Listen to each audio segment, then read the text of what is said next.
After 6 years in the Middle East building fortresses for generals, I came home to build a life with my daughter, Sarah. I expected hugs and tears of joy. I expected to see the architect I raised standing tall in the doorway of the Victorian mansion I bought for her. I did not expect to find a broken woman on her knees in a maid uniform scrubbing the floor of her own house. And when I reached out to touch her shoulder, she flinched and called me sir. That was the moment I realized I had not returned to a home. I had walked into a crime scene. Before I tell you how I tore their world apart brick by brick, let me know in the comments if you have ever had to fight for someone who could not fight for themselves. Hit like and subscribe if you believe justice is a dish best served cold. My name is Rexford Dalton, and I am 71 years old. Most men my age are worrying about their golf handicap or their blood pressure medication. I was worrying about how much structural damage a family could sustain before it collapsed completely. The taxi ride from Seattle-Tacoma International Airport felt like it took a lifetime. The rain hammered against the windows, a relentless gray drumbeat that matched the rhythm of my heart. I had been away too long. 6 years of consulting on infrastructure projects in conflict zones where the sand gets into your soul and the heat melts your patience. I told myself I was doing it for Sarah. I told myself I was securing her future, amassing a fortune so she would never have to work a day in her life unless she wanted to. But as the taxi wound its way up the private drive of the Queen Anne estate, I realized the truth.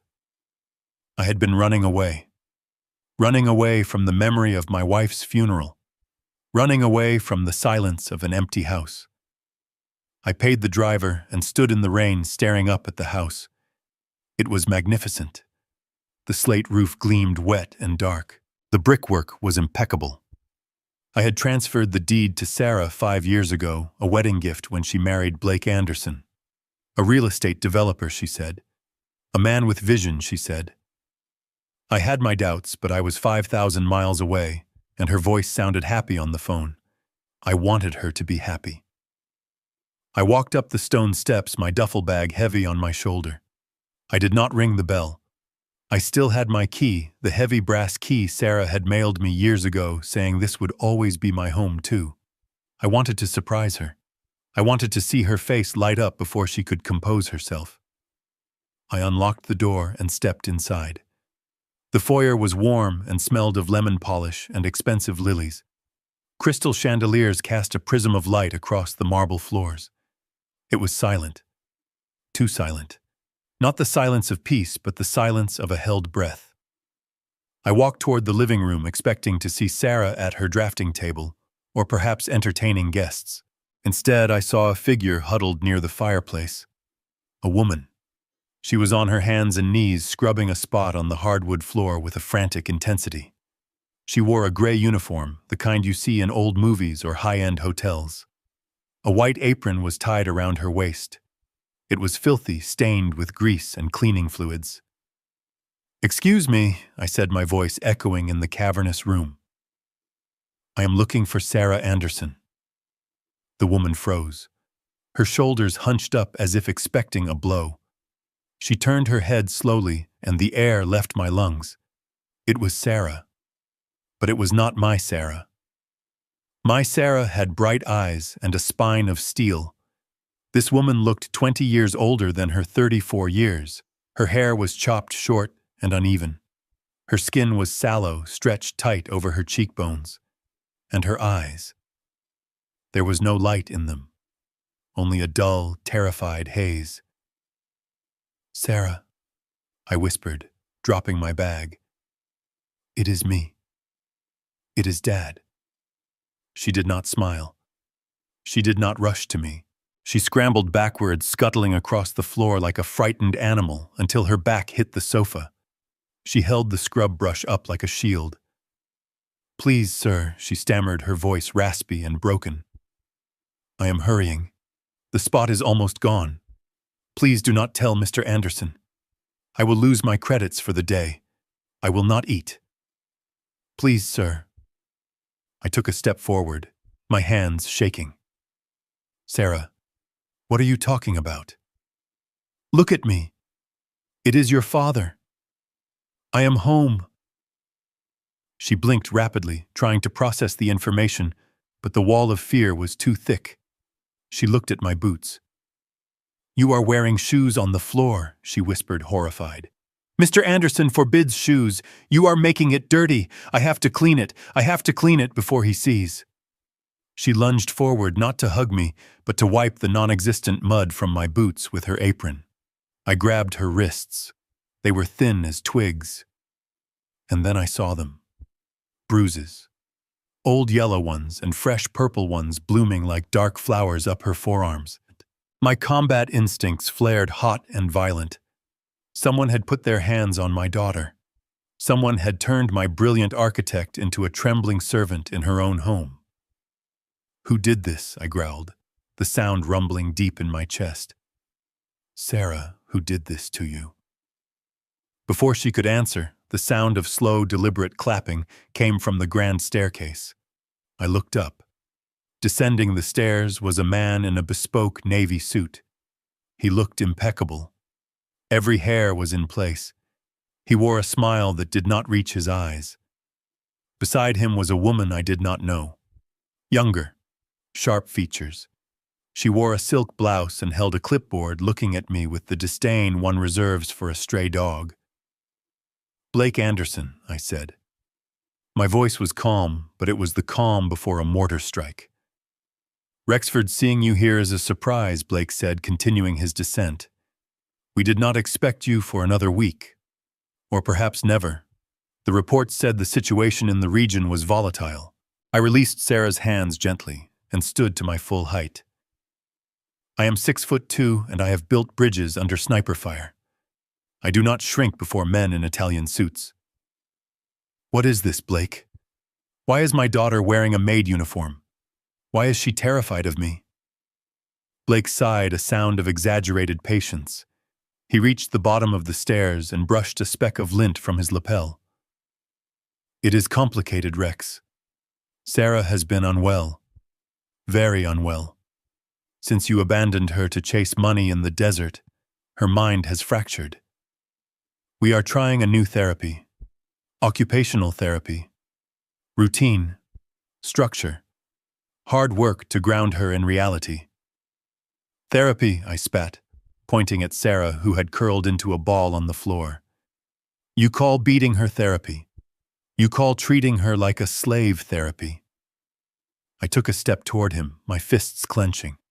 I was going to break his jaw. I was going to tear that smug smile off his face. But before I could close the distance, two men stepped out from the shadows of the hallway. They were big, thick-necked private security types. They blocked my path, their hands resting near their waists, suggesting concealed weapons.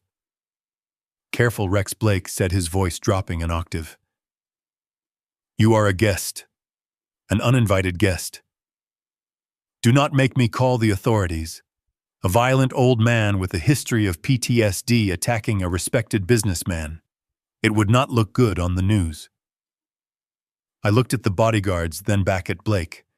I assessed the tactical situation. 2 hostiles, 1 primary target. I could take them. But Sarah was right there. If a fight broke out, she would be collateral damage. I forced my muscles to relax. I needed intel before I launched an offensive. She does not recognize me, I said, fighting to keep my voice steady. Dissociative amnesia, Blake said smoothly. A side effect of her condition. And the medication. Monica here manages her daily regimen. The woman with the clipboard stepped forward. She looked at Sarah with cold, clinical eyes. Subject 894, get up, Monica commanded. You are disturbing the guest. Go to your quarters. Sarah scrambled to her feet instantly. Yes, ma'am. Sorry, ma'am. She did not look at me. She kept her head bowed and hurried toward a door that led to the basement. Sarah, wait, I called out. She paused, her hand on the doorknob. She trembled but did not turn around. Go, Blake barked. Sarah vanished behind the door. The click of the lock was the loudest sound in the room. I turned back to Blake. My rage was a cold knot in my stomach. You are living in her house, spending her money and treating her like a prisoner. You think I will let this stand? Blake laughed. A dry, humorless sound. Her house. Her money. Oh, Rex, you really have been out of the loop, haven't you? Sarah signed everything over to me 3 years ago. When her episodes started, she realized she was unfit to manage the estate. She gave me power of attorney. She gave me the company. She gave me everything to protect it from herself. He walked over to a wet bar and poured himself a glass of amber liquid. He did not offer me one. As for you taking her, Blake continued, taking a sip. You are welcome to try. But you should know she is under a court-ordered conservatorship. If you try to remove her, it is kidnapping. And frankly, Rex, she is a liability. Last month, she set fire to the garage, caused $100,000 in damages. She owes the estate. She is working off her debt. Debt, I repeated incredulously. She is your wife. She is an employee, Blake corrected. An employee who is currently failing to meet her performance targets. He set the glass down and looked at me with a predatory glint. Look, I am not a monster. You are her father. You can stay the night. We have a guest room prepared. Spend some time with her. See for yourself how far she has fallen. Maybe then you will understand why I had to take control. He was baiting me. He wanted me to explode. He wanted me to give him a reason to call the police and have me arrested. He knew that if I was in a cell, I could not help Sarah. I swallowed the bile rising in my throat. I had to be smart. I had to be the engineer, not the soldier. I needed to find the cracks in his foundation. Fine, I said. I will stay. Monica smirked. I will show you to your room. Do not wander around at night, Mr. Dalton. The security system is very sensitive. It might mistake you for an intruder. I followed her up the grand staircase, the same stairs my daughter should have been walking down as a queen. Instead, she was in the basement, and I was being led to a cage. The guest room was luxurious. King-sized bed, silk curtains, a view of the Space Needle in the distance. But as soon as the door closed, I began my sweep. I checked the smoke detector, camera, I checked the vent, microphone, I checked the window. It was locked and reinforced with security film. This was not a guest room. It was a holding cell with high thread count sheets. I sat on the edge of the bed and put my head in my hands. The image of Sarah on her knees burned behind my eyelids. The bruises, the fear. They had broken her. They had spent years dismantling her spirit, while I was thousands of miles away thinking I was providing for her. Guilt washed over me, a tidal wave of heavy black water. I had failed her. I had protected her from poverty, but I had left her open to predators. But guilt is a useless emotion. Guilt does not break locks. Guilt does not destroy men like Blake Anderson. I stood up and walked to the window, looking out at the rain-slicked city. Blake thought he had won. He thought I was just a tired old man with a heavy bag and a broken heart.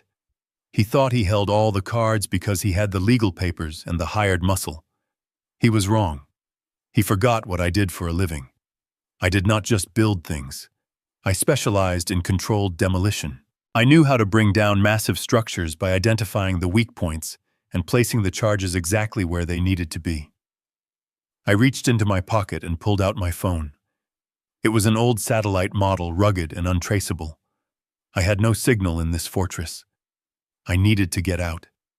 I needed to find Leonard Katz, my old lawyer, the only man in Seattle I could trust. But first, I needed to survive the night. I lay down on the bed, fully clothed, my boots still on. I stared at the camera lens hidden in the smoke detector. I knew Blake was watching.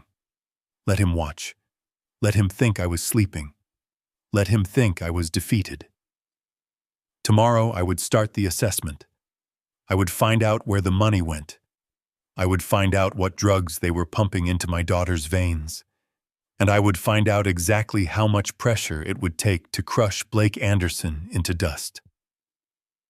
The house was quiet again, But now I could hear something else. Faintly through the floorboards, I heard sobbing, a low continuous sound of pure misery rising from the basement. It was the fuel I needed. I closed my eyes, but I did not sleep. I began to plan. Step 1, secure the asset. Step 2, isolate the threat.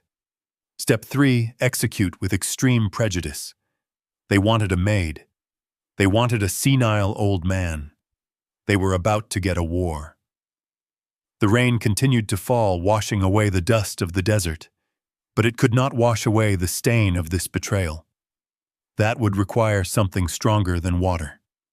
The dining room was a theater of cruelty, disguised as a family meal.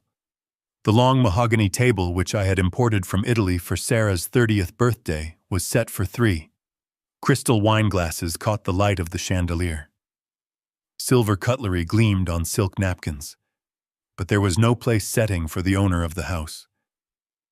I sat on the right side of the table, my hands resting flat on the cold wood. Blake sat at the head, looking like a king on a stolen throne. Monica sat opposite me, applying a fresh coat of red lipstick, using her knife as a mirror. The air smelled of roasted rosemary lamb and expensive cologne, but underneath it all was the stale scent of fear. The kitchen door swung open. Sarah walked in carrying a heavy silver tureen. The weight of it made her arms tremble. She had changed out of the gray uniform, but what she wore was worse. It was a black dress that was too large for her, hanging off her skeletal frame like a shroud. She did not look at me. She did not look at anyone. Her eyes were fixed on the soup tureen, as if carrying it without spilling was the most important mission of her life. "Careful now," Blake said, his voice dripping with false concern. "Do not embarrass us, Sarah. Remember what happened last time you spilled." Sarah flinched.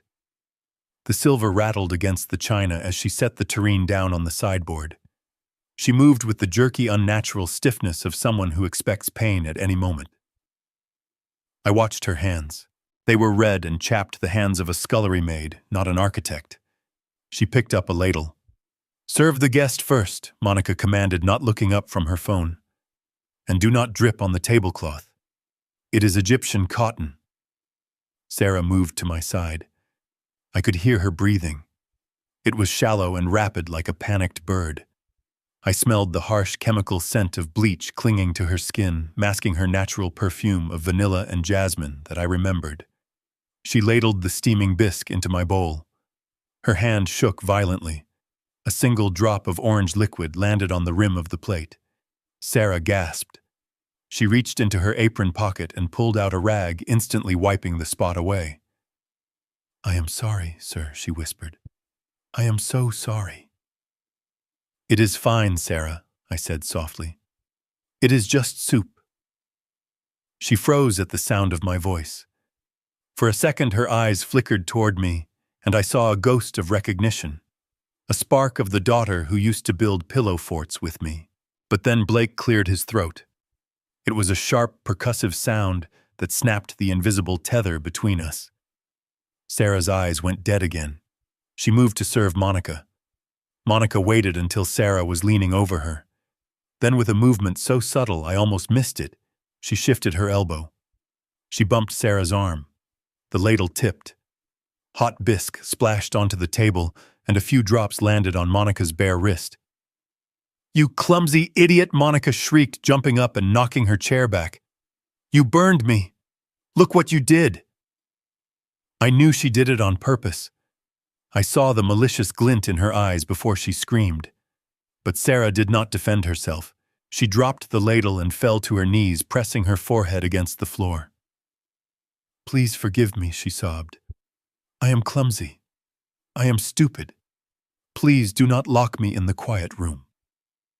Blake stood up, sighing theatrically. He walked over to Monica and inspected her wrist.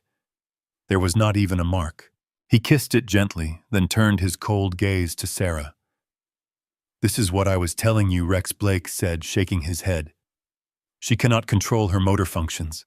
She is a danger to herself and others. We try to give her a normal evening and she ruins it." He looked down at his wife, who was trembling on the floor. Sarah, clean it up, now. I gripped the edge of the table. The wood groaned under the pressure of my fingers. Every instinct in my body screamed at me to launch myself across the table. I wanted to drive my fork into Blake's hand. I wanted to smash Monica's face into the soup she had spilled. The violence inside me was a physical thing, a dark animal clawing at the bars of my ribcage. But I did nothing. I sat there like a statue. If I attacked them now, they would call the police. They would show the footage of Sarah's unstable behavior. They would paint me as the aggressor. I would be in jail by midnight, and Sarah would be alone with them forever. I had to endure this. I had to let the poison enter my system, so I could synthesize the antidote. Sarah scrambled to her feet. She did not grab a towel. She grabbed the napkins from our laps. She began to wipe the table, her movements frantic and desperate. She scooped the hot spilled soup into her bare hands to keep it from dripping onto the rug. The heat must have been searing, but she did not flinch. She was immune to small pains now. Disgusting. Monica sneered, sitting back down. I have lost my appetite. Blake sat down as well, ignoring Sarah, who was now crawling under the table to check for drips. He picked up his wine glass and swirled the dark red liquid. So, Rex, let us talk about the future, Blake said, as if his wife was not currently beneath his feet wiping the floor. I assume you came back because you ran out of money. The construction business in the Middle East dried up years ago. I can help you. I am generous. I can set you up in a small apartment downtown. Something quiet. Assisted living, perhaps. I looked at him. He was trying to assert dominance. He was trying to buy me off with pocket change. He had no idea he was talking to a man who had negotiated contracts with warlords. I am not here for charity, Blake, I said, keeping my voice level. I am here to see my daughter. Blake laughed. He nudged Sarah with his foot under the table. She flinched, but stayed silent. You are seeing her. This is her reality, Rex. But let us be honest. You are old. You do not understand modern finance. You bought this house with brick and mortar money. Old money. I have leveraged this asset into something much bigger. I am building an empire. Crypto, NFTs, high-yield private equity. He leaned forward, his eyes shining with the manic light of a gambler who thinks he has a system. In fact, I am closing a deal next week that will triple our net worth, Blake bragged. A major conglomerate is buying my firm. The Anderson Group will be global. And do you know what the best part is? I built it all with Sarah's inheritance.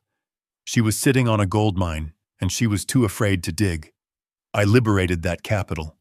He was confessing. He was so arrogant he did not even realize he was handing me the ammunition. He admitted to using her inheritance. He admitted to leverage. In my mind, I was recording every word. And what happens to Sarah when you sell? I asked, glancing down. Sarah had finished cleaning. She was kneeling beside Blake's chair, waiting for permission to leave. She goes where I go, Blake said, patting her head as if she were a retriever. She needs me. Without my guidance, she would be institutionalized. The state would take everything. I am her guardian angel. Monica giggled. She took a piece of bread and tore off a chunk. She dropped it on the floor next to Sarah. Oops, Monica said. Butterfingers. Sarah looked at the bread. She looked at Blake. Blake nodded slightly. Eat it, Sarah, Blake said softly. You worked hard cleaning that mess. You deserve a reward. I stopped breathing. The world narrowed down to that piece of bread on the Persian rug. This was not just abuse. This was dehumanization. They were breaking her connection to humanity. They wanted her to believe she was a dog, so she would never stand up like a human. Sarah hesitated. Her eyes met mine under the table. For a second, I saw the shame burning in them. She knew. Somewhere deep inside the fog of drugs and trauma, she knew this was wrong, but the fear was stronger. She reached out with a trembling hand and took the bread. I stood up. The chair scraped loudly against the floor. "I am not hungry," I said. Blake looked up, smiling. "Suit yourself." "More lamb for me." I walked out of the dining room. I did not run. I walked with the measured pace of a man inspecting a structural failure. I heard them laughing behind me. I heard Monica make a joke about how the apple does not fall far from the tree. I walked into the hallway and leaned against the wall. My heart was hammering against my ribs like a trapped bird. I closed my eyes and took a deep breath. I needed to calm down.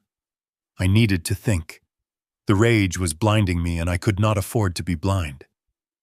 I pulled the small burner phone from my pocket. I checked the battery. It was fully charged. I looked at the security keypad on the wall near the kitchen. It was a standard Honeywell system. I had installed similar ones in Kabul. I knew the default engineer codes. I knew how to bypass the silent alarm. But not yet. Tonight was reconnaissance. Tonight was about gathering intelligence. I went up the stairs to my prison cell of a bedroom. I did not turn on the light. I stood by the window and watched the rain streak the glass. Below me in the dining room, the monsters were feasting. They thought they had broken the Dalton family. They thought they had extinguished the fire. They were wrong. They had just poured gasoline on the embers. I looked at my reflection in the dark glass. I looked old. My face was lined with the geography of hard years, but my eyes were clear. The hesitation I had felt at the airport was gone. The guilt was gone, replaced by a cold, hard purpose. I would not just save Sarah. I would destroy Blake Anderson. I would dismantle his life piece by piece. I would take his money. I would take his reputation. I would take his freedom. And when he was lying in the dirt with nothing left but his expensive suit and his arrogance, I would make sure he remembered the taste of bread on the floor. I took out a small notebook from my bag. I wrote down 3 things. 1. The drugs. I needed to switch them. 2. The money. I needed to find where he was hiding it. 3. The pride. I needed a way to make him sell the house to me without knowing it was me. I lay down on the bed and stared at the ceiling. I could hear the faint sound of dishes being washed in the kitchen. Sarah was still working. "Hold on, baby girl," I whispered into the darkness. "Daddy is home, and school is in session." The night dragged on. I listened to the house settle. I heard Blake and Monica come upstairs laughing. I heard their door close. I heard the silence return. But it was not a peaceful silence. It was the silence of a fuse burning down. Tomorrow I would find Leonard. Tomorrow I would become the ghost in their machine. Tonight I let them sleep. It would be the last peaceful sleep they would ever have. The wind howled outside, battering the house, but the foundation held. I built this house to survive storms. I just had to get rid of the termites eating it from the inside. I waited until the digital clock on the bedside table read 3 in the morning. The house was finally silent. The aggressive rain had softened to a steady weeping against the reinforced glass. I had not slept. Sleep is a luxury for the innocent, and tonight I was neither innocent nor safe. I was an insurgent in enemy territory. I sat on the edge of the bed, fully dressed, my boots laced tight. I had spent the last 4 hours listening to the rhythm of the house, learning its breathing patterns. The central heating unit kicked on every 45 minutes with a low rumble. The security patrol car passed on the street below, every hour on the hour. Blake and Monica had stopped moving around upstairs at midnight. It was time. I moved to the door. It was locked from the outside. A simple privacy lock they thought would hold an old man. They forgot that locks are just mechanical puzzles, and I have been solving puzzles since I was a boy. I slid a thin metal shim I had fashioned from the clip of my pen between the door and the frame. I felt the latch mechanism. I applied pressure. Not force, just leverage. With a soft click, the tongue of the lock slid back. I turned the handle slowly, timing the movement with the rumble of the heating system to mask any sound. The hallway was bathed in the ghostly green glow of the emergency exit lights. I kept my back to the wall, moving through the blind spots of the cameras I had identified earlier. The floorboards were old, but I knew where the joists were. I stepped only on the solid points, moving like smoke toward the kitchen. The basement door was there, a heavy oak slab that looked more like the entrance to a dungeon than a part of a home. It was locked too. A deadbolt this time. But I had my key. The key Sarah had sent me 5 years ago. I prayed they had not changed the cylinder. I slid the brass key in. It met resistance. My heart hammered against my ribs. I wiggled it slightly, applying gentle torque. The tumblers fell into place. The lock turned. I opened the door, and the smell hit me instantly. It was the smell of a neglected institution. Damp concrete, mold, stale urine, and beneath it all the sharp chemical tang of industrial disinfectant. It was the smell of despair. I descended the wooden stairs. They creaked under my weight, and I froze, counting to 10, waiting for a reaction from above. Silence. I continued down into the darkness. I pulled my penlight from my pocket and clicked it on, shielding the beam with my fingers to create a narrow, focused sliver of light. The beam cut through the gloom and landed on a scene that will haunt me until my dying day. This was not a guest suite. This was not a bedroom. It was a cell. The walls were bare concrete, weeping with moisture. There were no windows. In the corner sat a plastic bucket. In the center of the room, on a thin, soiled mattress, lay my daughter. She was curled into a fetal position, shivering beneath a single thin blanket. Her breathing was ragged, a wet, rattling sound that spoke of untreated bronchitis or worse. I moved closer, my boots making no sound on the cold cement. I knelt beside the mattress. "Sarah," I whispered. She did not stir. I shone the light on her face. Her skin was translucent, pale as paper. Her lips were cracked and dry. But it was her arms that made the bile rise in my throat. She had kicked off the blanket in her sleep, and her sleeves were pushed up. I gently took her left arm. The skin was a roadmap of abuse. There were fresh bruises, purple and yellow, blooming like rotten fruit. But amidst the bruises were small red puncture marks. Needle tracks. Not in the veins like a junkie, but in the muscle. Deltoid, bicep, thigh. I touched the injection sites. Some were inflamed, hot to the touch. They were injecting her. But with what? Blake had said she was on medication. But you do not inject legitimate medication in a basement in the middle of the night, leaving tracks like this. These were sedatives, muscle relaxants, or perhaps hallucinogens designed to keep her disoriented, to manufacture the very insanity they claimed she suffered from. I looked around the room for evidence. On a rusty metal shelf bolted to the wall, I found a clipboard. I shone my light on it. It was a ledger, a handwritten log of expenses and debts. I read the entries and my hands began to shake with a cold, murderous rage. October 14th, food and lodging, $500. October 15th, cleaning supplies, $50. October 15th, penalty for broken glass, $200. October 16th, medication dose, $1,000. At the bottom of the page was a running total. It was in the hundreds of thousands. And below that, a signature, Sarah's signature. But it was shaky, barely legible, as if her hand had been forced or she had been too drugged to hold the pen. They were charging her to live in her own prison. They were manufacturing a debt so massive she could never leave. They were building a paper trail to show a judge that she was financially irresponsible and dependent on Blake's charity. I heard a rustle from the mattress. I turned back. Sarah's eyes were open. They were wide, staring into the darkness, but seeing nothing. The pupils were blown wide, swallowing the irises. She looked straight at me, but there was no recognition. No, she whimpered, shrinking back against the wall. No more medicine. Please, Monica. My arm hurts. I will be good. I promise I will be good. Sarah. It is me, I said, keeping my voice low and soothing.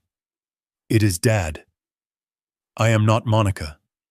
I am not Blake. She shook her head violently. You are tricking me. You always trick me. You say you are Dad, but then you use the needle that makes the spiders come. My heart shattered. Hallucinogens. They were giving her psychotropic drugs to induce visions, to make her terrified of her own shadow. No wonder she thought I was a threat. To her, reality was a shifting nightmare, where faces changed and loved ones became monsters. I reached out to touch her hand. She flinched, as if I had burned her. I signed the paper. She babbled, her words slurring. I signed the fire paper. I admitted it. I burned the garage. Blake said if I signed, he would let me sleep upstairs. But he lied. He always lies. I froze. The fire. Blake had mentioned she set fire to the garage, but here she was saying she signed a confession under duress. Did you start the fire, Sarah? I asked gently. She began to rock back and forth. Blake gave me the lighter. He put it in my hand. He said, "Hold this while I take a picture." Then he dropped the rag. The fire was so hot. He laughed. He took the picture and said, "Now I own you. If you try to leave, I will show the police. I will show them the crazy arsonist." I closed my eyes. It was a setup, a classic frame job. He staged the crime, documented her presence, and used it as blackmail. It was brilliant. It was evil. And it was airtight. Unless I broke the seal. Sarah continued to mutter. He is selling the house. I heard him. He is selling the house to the Vulture Fund. He says I have to leave. He says I have to go to the state hospital, the one with the metal beds. Please do not let him send me there. I will work harder. I will scrub the floors until they bleed. Just let me stay. I grabbed her shoulders firmly, stopping her rocking. I needed her to hear me. I needed to plant a seed of truth in the garden of lies they had planted in her mind. Sarah, look at me. She blinked, trying to focus. Tears leaked from her eyes, running down her hollow cheeks. I am real. I am here. And I know about the land. Her breath hitched. The land, she whispered. Yes. The land under the house. The rights. Do you remember what we did? Before the wedding. The trust. Her brow furrowed. The fog in her mind thinning for just a second. The trust, she repeated. The box. The safety deposit box. Yes, I said, intense and urgent. You did not sign the land over to him, did you? Even with the drugs, even with the fear. You kept that secret. She nodded slowly, a child confessing a sin. He asked. He hit me and asked. I told him I lost the papers. I told him I did not know. I kept it safe, Daddy. I kept the dirt safe. I pulled her into my arms. She was stiff and cold, smelling of sickness, but she was my daughter. She had held on. Despite the torture, despite the drugs, despite the psychological warfare, she had held on to the one thing that mattered. She had protected the asset not because of its value, but because it was the one secret she shared with me. You did good. Sarah, I whispered into her hair. You did so good. Now listen to me. This is a mission. Do you remember when we played soldier? She nodded against my chest. Yes. You are under deep cover now. You are a sleeper agent. You have to pretend. You have to take their medicine, but you do not swallow it, if you can help it. You have to sign their papers, but you know they are fake. You have to hold on for 3 more days. Can you do that?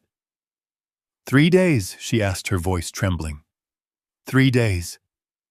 Then the cavalry arrives. I felt her relax slightly, the tension in her wire-thin frame easing. She believed me. Or maybe she just wanted to believe in a savior. I laid her back down on the mattress. I pulled the thin blanket up to her chin.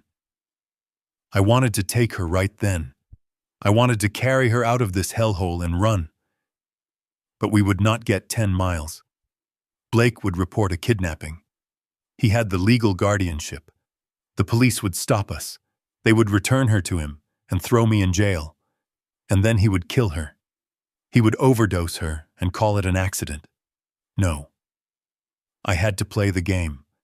I had to destroy his legal hold on her before I could remove her physically. I stood up. I took my phone out and snapped photos of the ledger. I took photos of the bucket. I took close-up photos of the needle tracks on her arms. Evidence. Cold, hard data. I looked at her one last time. She was watching me, her eyes heavy with exhaustion. "Sleep, soldier," I said. "I have the watch." I turned and walked back to the stairs. The climb up felt heavier than the descent. I was carrying the weight of her pain now, but it was a good weight. It was fuel. I locked the basement door behind me. I crept back through the silent kitchen. I bypassed the cameras. I shimmied the lock on my bedroom door and slipped inside. I stood in the center of the dark room, my chest heaving. I went to the window and looked out at the city lights. Somewhere out there was Leonard Katz. Somewhere out there were the laws that governed this country. Blake Anderson thought he could use those laws as a shield. He thought a piece of paper gave him the right to own a human being. He did not know who he was dealing with. He was a businessman. He dealt in profit and loss. I was a builder. I dealt in stress points and structural failure. I looked at the photos on my phone, the bruises, the ledger. "I am going to bankrupt you, Blake," I whispered to the glass. "I am going to take your money. I am going to take your reputation. And then, when you are standing in the wreckage of your life wondering what happened, I am going to hand you a bill for every single tear my daughter shed." The sun would be up in 3 hours. I needed to shower. I needed to shave. I needed to put on my suit and my mask of the defeated old man. The war had officially begun, and the first casualty would be Blake Anderson's arrogance. The next morning, I walked out of the Anderson estate with my head bowed low. I told the security guard at the gate that I was going to the local Veterans Affairs office to see if I could get an advance on my pension for a plane ticket back to the desert. It was a lie, of course. A lie designed to make me look pathetic and desperate. Blake watched me go from the balcony, his coffee cup in hand, looking like a feudal lord surveying a peasant. He let me leave because he believed I was defeated. He believed the night in the surveillance room had broken my spirit. He did not know that I was not retreating. I was flanking. I walked 3 blocks in the drizzling rain until I was out of sight of the cameras. Then I hailed a cab. I did not go to the VA. I went to a diner on the outskirts of the industrial district, a place called Sal's where the coffee tasted like battery acid and the windows were yellowed with grease. It was the kind of place where men went to disappear. It was also the only place Leonard Katz agreed to meet. Leonard was sitting in the back booth. He was 68 years old, but he looked like a man who had lived 3 lifetimes. He wore a rumpled trench coat and a fedora that had seen better decades. To the untrained eye, he looked like a retired accountant waiting for a bus. But I knew better. Leonard Katz was a shark who had swum in the deepest, bloodiest waters of Wall Street for 40 years. He had retired only because he got tired of winning. I slid into the booth opposite him. He did not smile. He simply pushed a mug of black coffee toward me. "You look like hell," Rex Leonard said, his voice like gravel grinding in a mixer. "I feel like hell," I replied, taking a sip. The hot, bitter liquid burned my throat, grounding me. "You got the file?" Leonard reached under the table and pulled out a thick manila envelope. He placed it on the Formica table between us. He tapped it with a nicotine-stained finger. "I did some digging last night after you called," Leonard said. "And Rex, it is worse than we thought. Your son-in-law is not just an abuser. He is a financial illusionist, a magician whose only trick is making money disappear." "Tell me," I said, leaning in. Leonard opened the file. It was filled with spreadsheets, bank statements, and corporate filings. He pointed to a complex diagram of shell companies. "Blake Anderson is running a classic Ponzi scheme," Leonard explained. "He calls it the Anderson High Yield Property Fund. He takes money from new investors, promising them 20% returns on real estate developments that do not exist. He uses that money to pay off the old investors and fund his lavish lifestyle. The cars, the suits, the parties. It is all bought with stolen money." I looked at the numbers. Millions of dollars flowing in and out. It was a house of cards built in a hurricane. But here is the problem. Leonard continued, his face grim. The stream of new investors is drying up. The market is cooling. People are asking for their money back. Blake is bleeding cash, Rex. He is desperate. He needs a massive injection of capital within the week, or the whole thing collapses, and he goes to federal prison for 20 years. That is why he is selling the house, I realized. The puzzle pieces snapping into place. "Exactly," Leonard said. "The Queen Anne estate is the last real asset he controls, or thinks he controls. He has a buyer lined up, a conglomerate called Apex Holdings. They offered him $4 million in cash. He needs that money to plug the hole in his fund before the auditors come next Monday."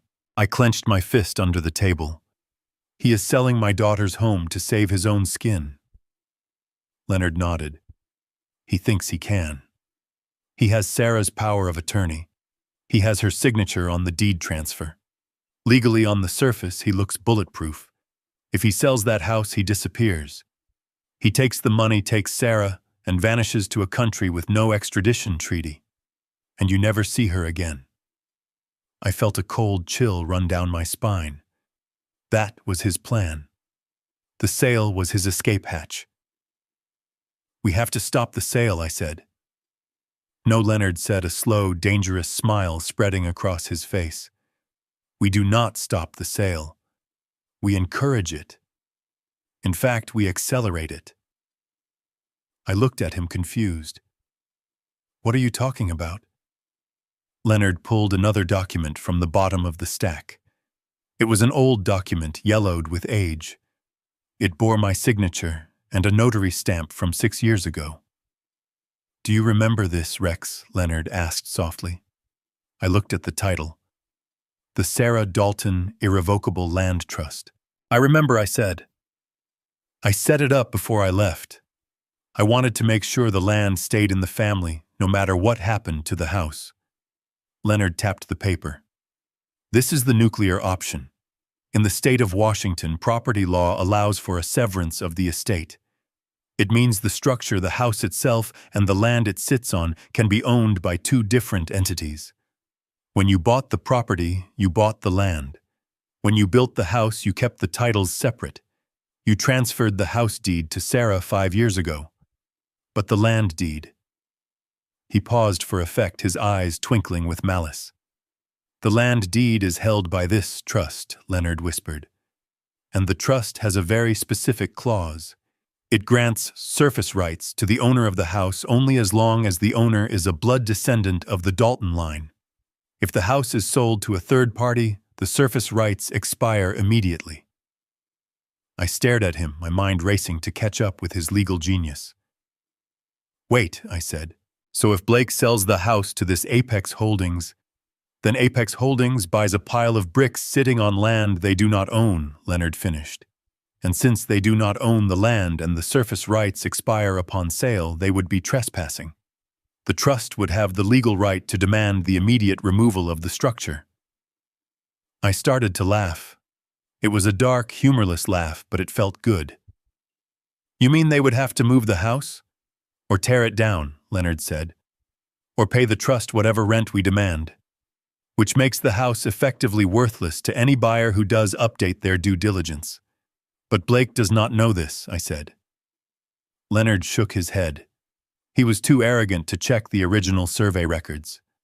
He saw the house deed and assumed it covered the dirt. He is about to sell a car without an engine. So what is the play, Leonard? The play is we become the buyer, Leonard said. I contacted my friends at the Olympus Fund. It is a shell company I use for aggressive acquisitions. We approach Blake today. We offer him $5 million, cash, $1 million more than Apex, but we demand a quick close. 48 hours, no inspection, no due diligence period, just a straight cash for keys deal. He will take it, I said. He is greedy and he is desperate. He will take the higher offer. He will. Leonard agreed, and he will sign a contract that includes a warranty of title clause. It means he guarantees he is selling us a usable property. When we reveal that he sold us a house on land he does not own, he will be in breach of contract. But not just civil breach. Because he accepted wire fraud money across state lines, it becomes federal fraud. We trap him, I said. We bury him, Leonard corrected. We buy the debt. We buy the house. And then we reveal the trust. He will owe us the $5 million back plus damages plus the fraud charges. He will be bankrupt instantly. And the best part, since he acted in bad faith, the power of attorney he holds over Sarah becomes voidable. We can petition for emergency guardianship immediately. It was perfect. It was a surgical strike. It used his own greed and haste against him. But there is one problem, Leonard said, his expression darkening. Sarah. She has to be there. She has to sign the final closing documents as the nominal owner. If she is too drugged or too unstable, the notary might refuse. Or worse, if she says something that tips him off that she knows about the trust. She knows, I said. I told her last night. I told her to hold on, to play the sleeper agent. Leonard looked at me, assessing my confidence. Can she do it, Rex? She has been psychologically tortured for years. Can she stand in a room with him and pretend to sign her life away without cracking? I thought of the needle marks on her arms. I thought of the fear in her eyes. But I also thought of the way she held the secret of the land for 6 years. She was a Dalton. We do not break. We just wait for the right moment to explode. She can do it, I said firmly. She is my daughter. Leonard nodded and closed the file. Then let us go hunting. I will make the call to Blake. You go back to the house. Play the part. Be the defeated father. Ask to say goodbye. Keep him distracted while I bait the hook. I stood up. I felt lighter than I had in years. The rain outside didn't look gloomy anymore. It looked like a cleansing flood. One more thing, Leonard said as I turned to leave. He reached into his coat pocket and pulled out a small clear vial. What is this? I asked. Celine, Leonard said. I have a contact at the pharmacy Blake uses. If you can swap this with her next dose, she will be lucid for the signing. But you have to be careful, Rex. If he catches you... He won't catch me, I said, pocketing the vial. He is too busy looking at his bank account. I walked out of the diner and back into the gray Seattle morning. I was not just a father anymore. I was an operative. I was the inside man in the greatest heist of my life. I was going to steal my daughter back right from under the nose of the devil. And he was going to thank me for it right up until the moment the handcuffs clicked. I hailed another cab. Destination, the Anderson estate, or as I now called it, Ground Zero. The ride back was silent, but my mind was loud with calculations. I had the weapon. I had the plan. Now I just needed the courage to execute it. As the taxi wound up the hill, I saw the house looming in the distance. It looked strong, imposing, but I knew the truth. It was sitting on borrowed land, and the landlord was coming to collect. I spent the next 2 hours in a business center at the public library, turning myself into a ghost. In the world of high finance, identity is just a collection of numbers, and I had the right numbers. I logged into my secured server in Zurich. The account had been dormant for 6 years, accumulating interest and dust. I woke it up. With a few keystrokes, I moved $6 million into a shell company registered in Delaware. I named it the Olympus Distressed Asset Fund. It sounded impressive. It sounded like the kind of faceless corporate predator that eats small companies for breakfast. That was exactly what Blake Anderson admired. He did not respect justice, but he respected power. I printed the incorporation papers. I forged the digital signatures of a fictional board of directors. By noon, I had created a monster. By 1 o'clock, Leonard Katz was ready to take it for a walk. I sat in a rental car parked across the street from Blake's office building. It was a glass tower that screamed pretension. I wore an earpiece connected to the bug Leonard had slipped into his lapel pocket. I was the audience for a play I had written. Leonard walked into the lobby. He had shed the trench coat. He was wearing a charcoal Armani suit that cost more than Blake's car. He looked every inch the shark he was. He breezed past security, flashing a card that meant nothing but looked like everything. I heard the elevator ding through the earpiece, then the receptionist's voice. "Can I help you, sir?" "Mr. Katz, to see Mr. Anderson," Leonard said. His voice was no longer gravel. It was silk wrapped around steel. "I do not have an appointment. Tell him I am here from Olympus. Tell him we know about the audit committee meeting next Monday." There was a pause, the sound of typing, then a hurried whisper. "Please go right in, Mr. Katz." I closed my eyes and visualized the scene. Blake sitting behind his oversized desk, trying to look busy while his world burned down around him. The door opened. "Mr. Anderson," Leonard said, "I will not waste your time. I know you are a busy man, mostly busy trying to figure out how to fill a $4 million hole in your balance sheet before the feds show up. So, who are you?" Blake demanded. His voice was high-tight. Panic was setting in. "I am the solution," Leonard replied. "I represent the Olympus Fund. We specialize in acquiring distressed assets from distressed gentlemen. We have been watching your portfolio. We like the house. We like the land. We do not like the management." "Get out," Blake snapped. "My company is fine. The house is not for sale." "Everything is for sale," Leonard countered, "especially when the owner is facing 20 years for wire fraud." "Do not insult my intelligence, Blake. We have seen your books. You are leveraging new investor capital to pay dividends. It is a classic Ponzi. And the music is about to stop." Silence. I could hear Blake's breathing through the earpiece. It was heavy, ragged. He knew he was caught. "What do you want?" Blake asked finally, his voice dropping to a defeatist whisper. "We want the Queen Anne estate," Leonard said. "And we want the intellectual property rights to your development firm. We are willing to pay $5 million, cash." I heard the squeak of a leather chair. Blake had jumped up. $5 million. That is above market value." Leonard chuckled. A cold, dry sound. "We are paying for speed, Mr. Anderson. We need a tax write-off for this quarter. We need to close in 48 hours. No inspection, no due diligence. We take the property as is. You walk away with $5 million clean. You pay off your investors. You avoid prison. You start over in the Caymans or wherever rats like you go to hide." I gripped the steering wheel. This was the hook. The greed. Blake was doing the math in his head. $5 million would cover his debts and leave him with $1 million to run. "What is the catch?" Blake asked. "No catch," Leonard said. "Just conditions. First, we close on Friday morning. Second, the house must be vacated immediately upon signing. Third, your wife, Sarah. She is the deed holder on record. She must be present to sign. And she must be lucid. My legal team does not deal with contested signatures. If she looks drugged, if she hesitates, the deal is off, and I call the SEC on my way out." There was a long pause. I held my breath.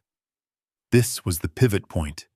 If he refused to bring Sarah, we were dead. "She is not well," Blake said slowly.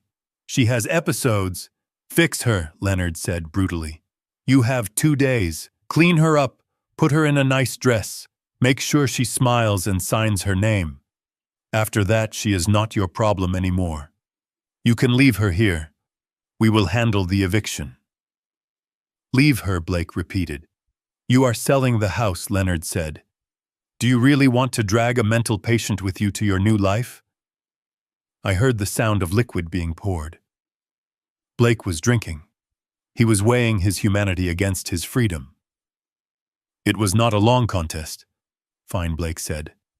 Friday morning, 10 o'clock.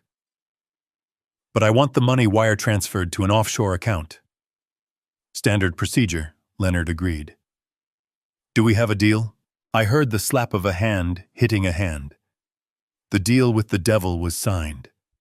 See you Friday, Blake Leonard said. Do not disappoint me. My employers get very nasty when they are disappointed. I heard the door close. I heard the elevator ding. I let out a breath I had been holding for 10 minutes. The trap was set. The rat had taken the cheese. I watched Leonard walk out of the building. He did not look at me. He just tapped his ear once and walked away. I started the car. Now came the hard part. Blake would be going home with a new mission. He would be desperate to get Sarah ready. He would stop the heavy sedatives because he needed her awake, but he would threaten her. He would terrorize her into compliance. I had to get back to the house. I had to intercept the transition. I had to be there when he told her she was being sold. I drove back to the estate. The rain had stopped, leaving the streets slick and black. I parked the rental car 3 streets away and walked back up the hill. I let myself in through the side gate using the code I had disabled the night before. I entered the house through the kitchen. It was empty. I moved to the living room. I sat in the armchair in the corner and waited. Half an hour later, Blake burst through the front door. He was manic. His face was flushed with the high of the deal. He threw his briefcase onto the sofa. "Monica," he shouted. "Monica, get down here!" Monica appeared at the top of the stairs, looking bored. "What is it, Blake? Did the audit notice come?" "Better," Blake yelled. "I sold it. I sold the whole damn thing. 5 million. Cash. We are rich, Monica. We are free."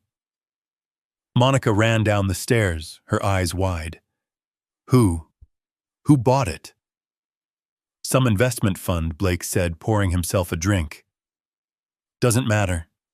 They want a quick close." "Friday. We have to pack. We are leaving for Saint-Tropez on Saturday." "What about the old man?" Monica asked, looking around. "Screw him," Blake laughed. "He can rot in a nursing home. And Sarah..." He paused, taking a long swallow of whiskey. "We have to get her ready," Blake said. "They need her to sign. Stop the injections. Give her stimulants. Caffeine. B12. Whatever it takes. She needs to look like a functioning human being for 1 hour." "And after that?" Monica asked. "After that, we leave her," Blake said. "The new owners can deal with the crazy bitch." I sat in the shadows listening to them plan the disposal of my daughter like she was a piece of broken furniture.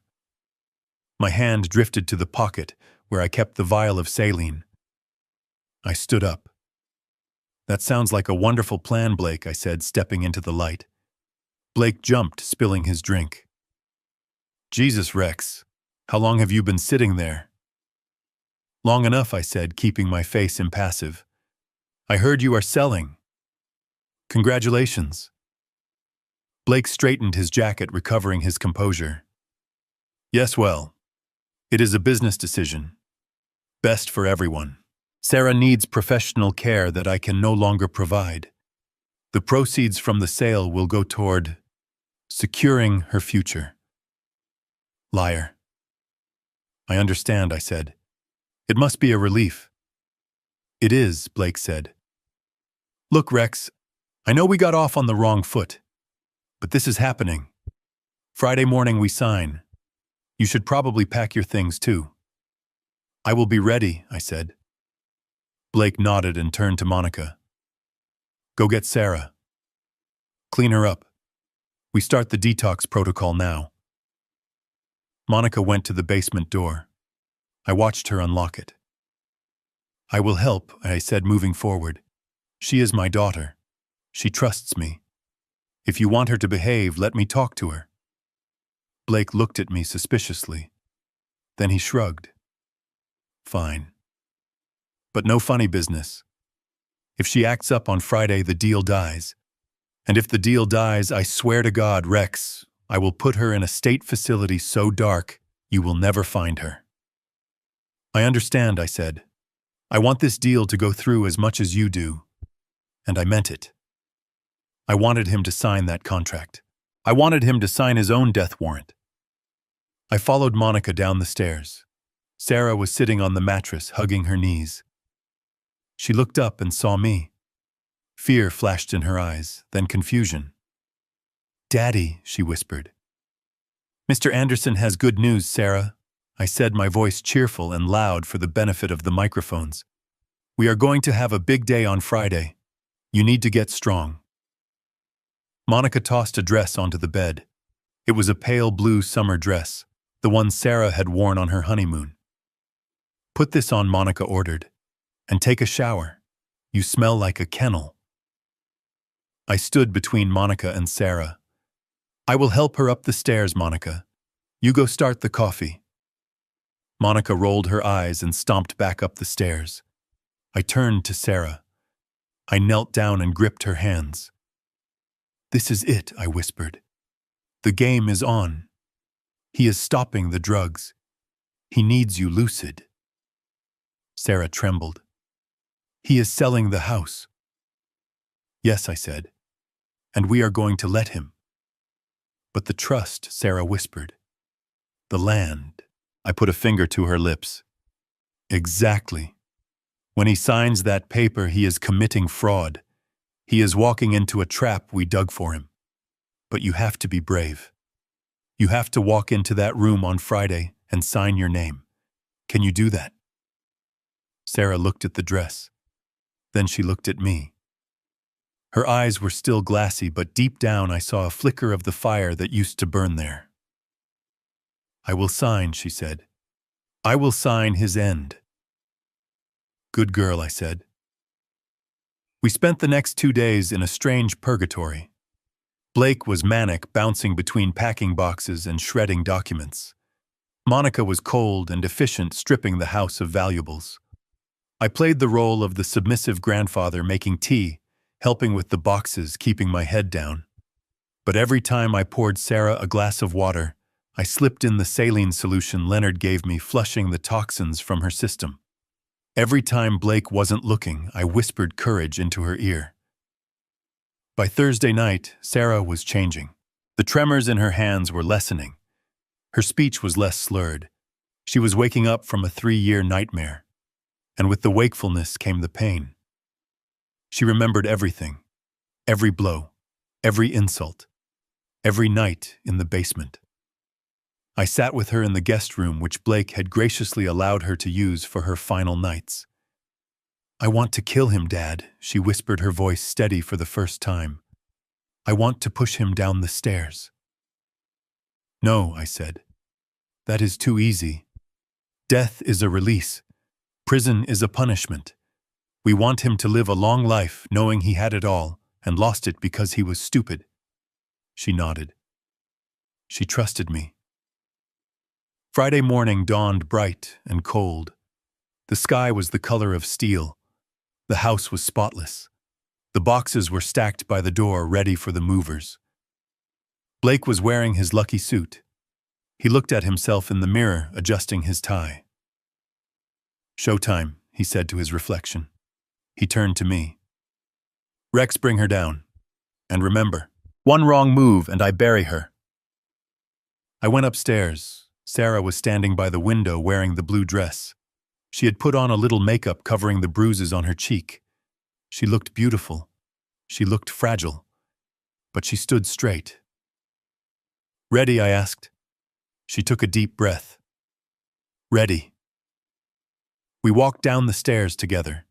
Blake was waiting at the bottom. He looked at Sarah with a critical eye. "Not bad," he said. "Just keep your mouth shut and sign where I tell you. Smile at the nice man. Do not speak unless spoken to." "Yes," Sarah said. Her voice was soft, but it did not waver. The doorbell rang. It echoed through the empty house like a gong. Blake checked his watch. 10 o'clock exactly. Punctual. I like that. He walked to the door and threw it open. Leonard Katz stood there. He was not alone. Behind him were 2 other men in suits carrying briefcases. Witnesses. And behind them, parked on the street, was a black town car. "Mr. Anderson," Leonard said, stepping inside. "Shall we conclude our business?" "Please," Blake said, gesturing to the dining room table which had been cleared for the occasion. "Come in." I walked behind Sarah, my hand hovering near her back. This was the moment. The trap was sprung. All Blake had to do was step on the trigger. We sat at the table. Leonard sat opposite Blake. He opened his briefcase and pulled out a stack of documents. "The purchase agreement," Leonard said, sliding it across the table. "The transfer of deed, the warranty of title, and the wire transfer confirmation. $5 million pending signatures." Blake's eyes widened when he saw the transfer document. He licked his lips. "Let us get this done," Blake said, picking up a pen. He signed his name with a flourish. Fast. Aggressive. He did not read a single line. He just wanted the money. "Now you, Sarah," Blake said, shoving the papers toward her. "Sign here, here, and here." Sarah picked up the pen. Her hand hovered over the paper. The room went silent. I could hear the clock ticking. I could hear Blake's heart beating. "Sign it," Blake hissed. Sarah looked up. She looked at Blake. Then she looked at Leonard.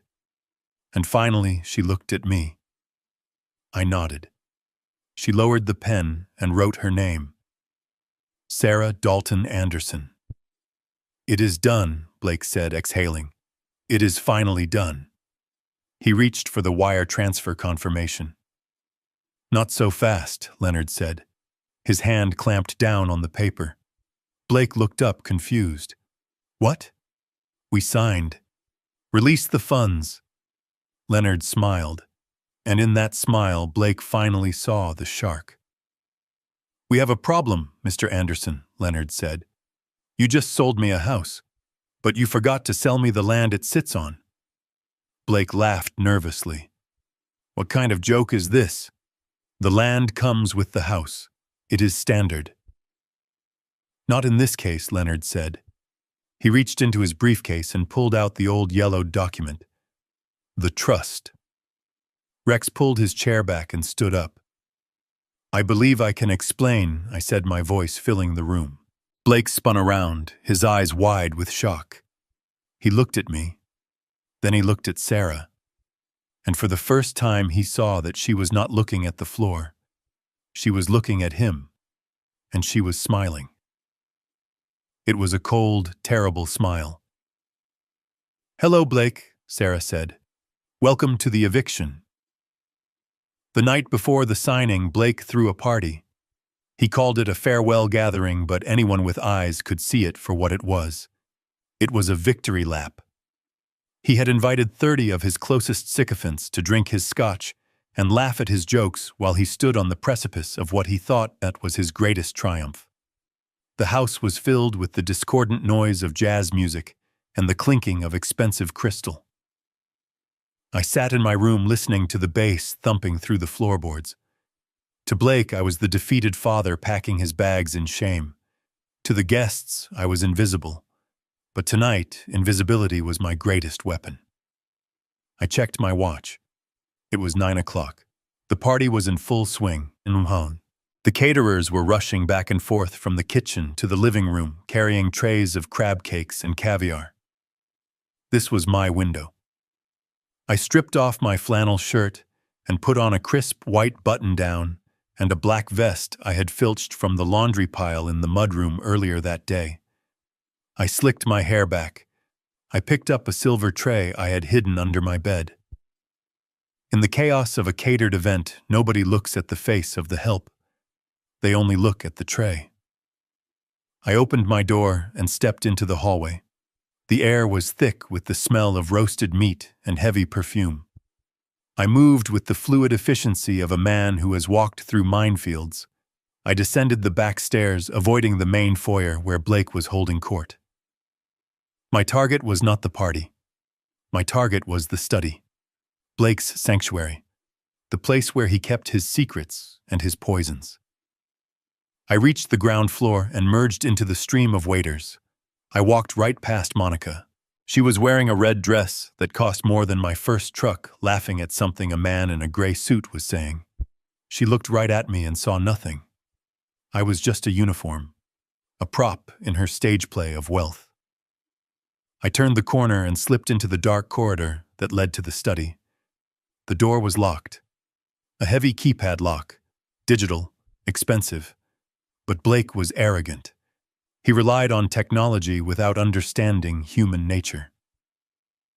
I had watched him punch in the code 2 days ago. He did not shield the pad. 13579. Odd numbers. A straight line down the keypad. The combination of a lazy man. I punched in the code. The light turned green. I slipped inside and closed the door behind me, locking it instantly. The noise of the party faded to a dull murmur. The room smelled of leather and stale cigar smoke. I did not turn on the light. I pulled a small pen light from my pocket and clamped it between my teeth. Step 1. The eyes. I located the camera in the corner. It was a wireless model blinking a slow red rhythm. I dragged a heavy oak chair over to the corner and climbed up. I did not cut the wire. Cutting the wire triggers a loss of signal alarm. Instead, I pulled a small loop of black electrical tape from my pocket and pasted it over the lens. Simple, crude, effective. To the security system, the camera was still working. It was just seeing pitch blackness. I climbed down and moved to the desk. It was a chaotic mess of papers. I ignored them. I was looking for the wall safe. I knew it was here. Every crook has a safe where he keeps the things he cannot trust to a bank. I scanned the walls. An oil painting of a ship in a storm hung behind the desk. Too cliché. I moved the painting. Nothing. I checked the bookshelf. I ran my fingers along the spines of the books. Fake leather. Unread. Then I felt a draft coming from behind a row of encyclopedias on the bottom shelf. I pulled the books away. There it was. A sentry safe, fireproof, drill-resistant. I pressed my ear against the cold steel door. This was old school. No digital pad here, just a mechanical dial. Left, right, left. I began to turn the dial, slowly feeling for the friction points where the tumblers caught. Click. I held my breath. The music outside swelled, a saxophone wailing in the distance. Click. My fingers were sweating, but my hands were steady. I was not a safecracker by trade, but I was an engineer. I understood how gears worked. I understood the language of metal on metal. Click, thunk. The handle turned. The heavy door swung open on silent hinges. I shone my light inside. It was a treasure trove of corruption. Stacks of cash banded in tens. Passports, 3 of them, all with Blake's face but different names. One for Brazil, one for Panama, one for Vietnam. He was not just planning to move to Saint-Tropez. He was planning to vanish from the face of the earth. I took out my phone and began photographing everything. The passports, the cash, and the black ledger at the bottom of the stack. I opened the ledger. It was a handwritten list of bribes, payments to building inspectors, payments to auditors, payments to a doctor named Dr. Aris. I paused. Dr. Aris. That was the man who signed Sarah's competency evaluation. Here it was in black and white. $5,000 a month for consulting services. This was the smoking gun. This was the bullet that would put Blake away, not just for fraud, but for conspiracy. But I was not done. I needed the weapon. I searched the back of the safe. There was a small metal box. I opened it. Inside were 6 vials of clear liquid and a syringe kit. The label on the vials read haloperidol, high dose, antipsychotic, a chemical restraint used for violent patients. This was what he was using to turn my brilliant daughter into a zombie. My hand shook with a sudden violent rage. I wanted to smash the vials. I wanted to run upstairs and plunge the needle into Blake's neck. I wanted him to feel the fog, the helplessness, the terror he had inflicted on Sarah. But I forced myself to breathe. Revenge is a discipline. I reached into my pocket and pulled out the identical vials Leonard had given me. Saline solution, salt water, harmless. I took the real drugs out and placed them in my pocket. I put the saline vials in the metal box. I closed the box and put it back exactly where I found it. Tomorrow morning, when he wanted to sedate her for the signing, he would be giving her a shot of hydration. He would think she was under his control, but she would be wide awake. I was about to close the safe when the doorknob rattled. I froze. I killed the penlight. The handle turned, locked. "Who locked this?" I heard Blake's voice muffled through the wood. I scrambled away from the safe. I left the door open. There was no time to close it and spin the dial. I dove behind the heavy velvet curtains that covered the bay window. I pressed myself flat against the glass, my heart hammering against my ribs like a trapped bird. The keypad beeped. 13579. The door opened. Light flooded the room from the hallway, then vanished as the door closed. The overhead light flicked on. I peeked through a slit in the curtains. Blake walked in. He was holding a glass of whiskey. He was not alone. Another man was with him. Short, bald, nervous-looking. "I am telling you, Gary, it is a done deal," Blake said, walking to the desk. He did not look at the safe. The open door was hidden by the high back of his leather chair. "But the audit," Gary said. "If they look at the construction loans—" "They won't look," Blake laughed, sitting down. He spun the chair around. My heart stopped. If he turned 2 inches to the left, he would see the open safe. "They are buying the assets," Gary Blake continued, kicking his feet up on the desk. "They do not care about the loans. They just want the land. And once the wire hits my account, I am gone. You should do the same." "Where will you go?" Gary asked, pacing the room. He walked toward the window. Toward me. I stopped breathing. I could smell Gary's sweat. He stopped 3 feet from the curtain. He looked out at the rain. "Somewhere warm," Blake said. "Somewhere with no extradition." Gary turned back. "What about the wife?" Blake snorted. "Sarah. She is the luggage I am leaving at the airport. Once she signs that paper, she is a ward of the state. Or maybe I will just leave the back door open and let nature take its course. She wanders, you know. It is a tragedy waiting to happen." The cruelty of his words was physically painful. It took every ounce of my willpower not to burst through the curtains and strangle him. But I needed the recording. I had my phone running in my pocket, capturing every word. This was not just fraud anymore. This was conspiracy to commit murder. "Finish your drink," Blake said, standing up. "We have to get back. Monica is getting suspicious." He walked to the door. "Come on, Gary. Stop worrying. We won." Gary sighed and followed him. The light flicked off. The door closed. The lock engaged. I waited 5 full minutes. I needed to be sure. My legs were cramping. My shirt was soaked with cold sweat. Finally, I stepped out from the curtains. I walked to the safe. I closed the heavy door. I spun the dial. Locked. I climbed up on the chair and peeled the tape off the camera lens. I put the chair back.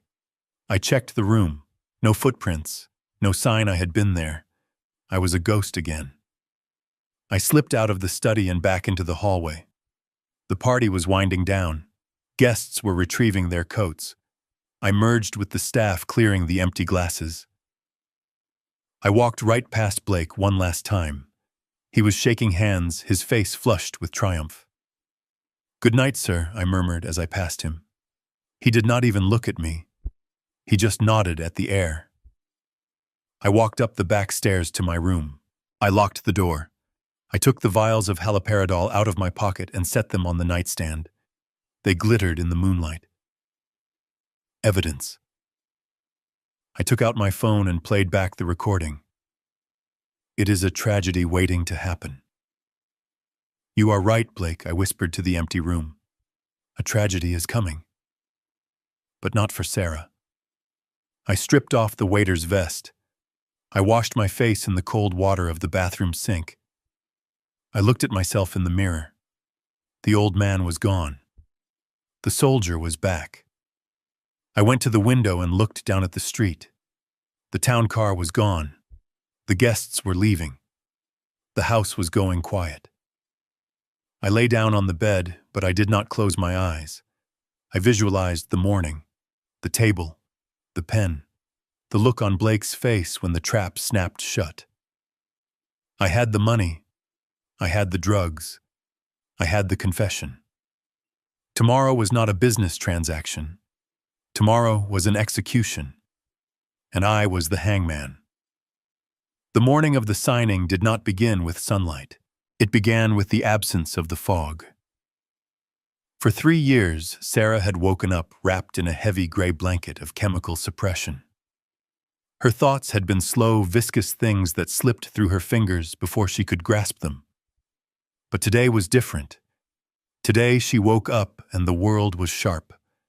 The first thing she felt was pain. The bruise on her hip where she had fallen against the bucket throbbed with a dull red heat. The stiffness in her joints from sleeping on a damp mattress screamed at her. But to Sarah, this pain was a gift. It was vivid. It was real. It was the first honest thing she had felt since Blake started his treatments.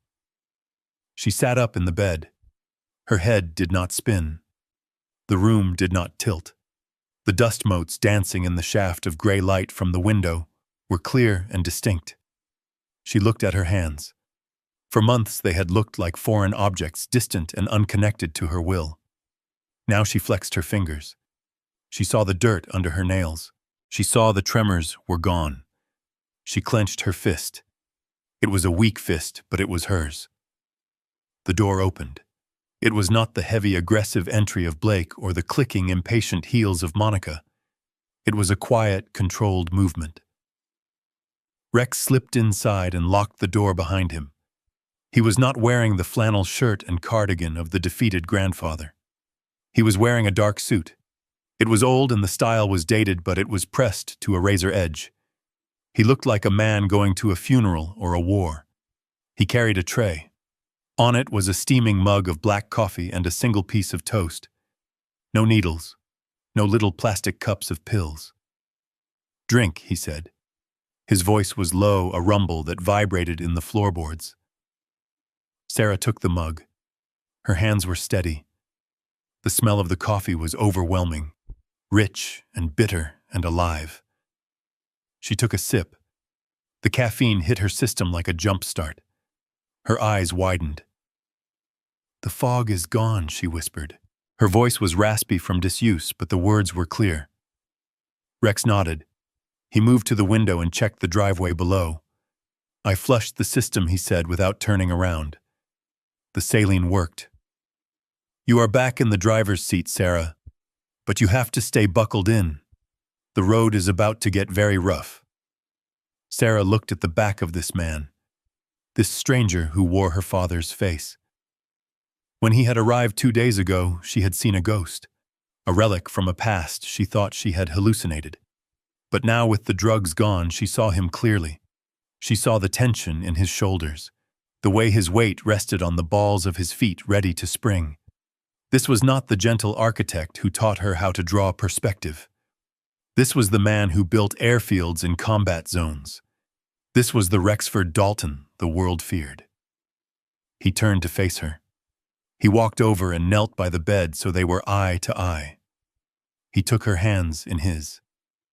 His palms were rough, calloused like sandpaper. "Listen to me, Sarah," he said. His eyes were blue steel, intense and terrifyingly focused. "In an hour, you are going to walk downstairs.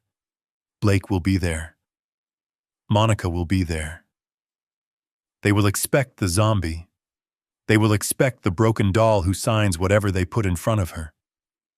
"I am scared," Sarah admitted. The fear was a cold stone in her stomach. "Blake hurts me, Dad. He knows how to hurt me where it doesn't show."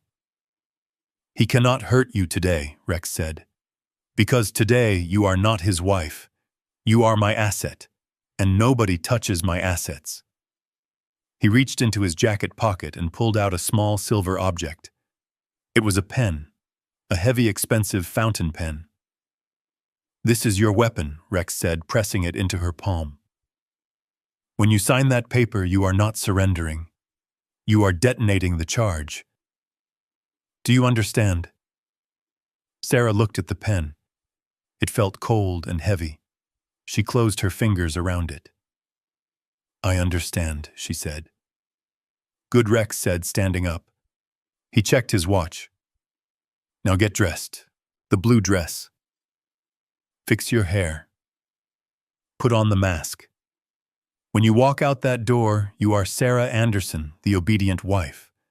But inside you are Sarah Dalton, and Daltons do not break. We build, and sometimes we demolish."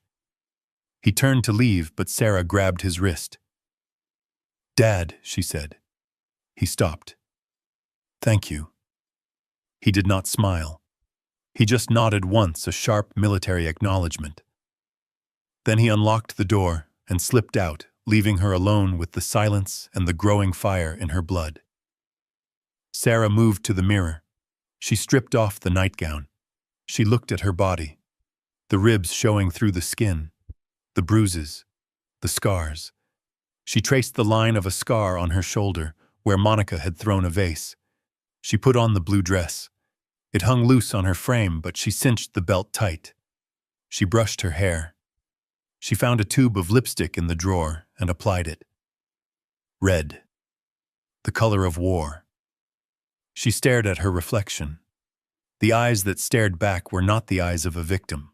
They were the eyes of a survivor. She heard the sound of a car engine outside. She went to the window. Down below in the rain, a black town car had pulled up. A man got out. It was Leonard Katz. He looked up at the house like a vulture eyeing a carcass. Behind him, another car pulled up. A sleek sports car. Blake's car. He was out there talking to the driver. He was laughing. He looked up at her window and waved mockingly. Sarah did not wave back. She stepped away from the window. She walked to the door. She placed her hand on the knob. Her heart was hammering a frantic rhythm, but her mind was ice cold. She opened the door and stepped into the hallway. The house was quiet, the calm before the collapse. She walked to the top of the stairs. She looked down. Rex was waiting at the bottom. He looked up at her. He did not say a word. He just adjusted his tie. A tiny, subtle movement. It was a signal. Ready. Sarah took the first step down, then the second. With each step, the floorboards creaked under her feet, announcing her arrival. She was not walking to her execution. She was walking to her emancipation, and the pen in her pocket felt heavier than a gun. The dining room had been transformed into a theater of corporate execution. The long mahogany table was cleared of the breakfast dishes and the vase of dying lilies. In their place sat 3 neat stacks of legal documents. They looked harmless enough. Just paper. Just ink.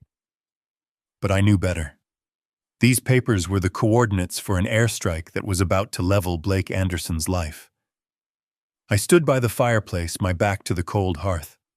I had assumed the position of the defeated patriarch. My shoulders were slumped.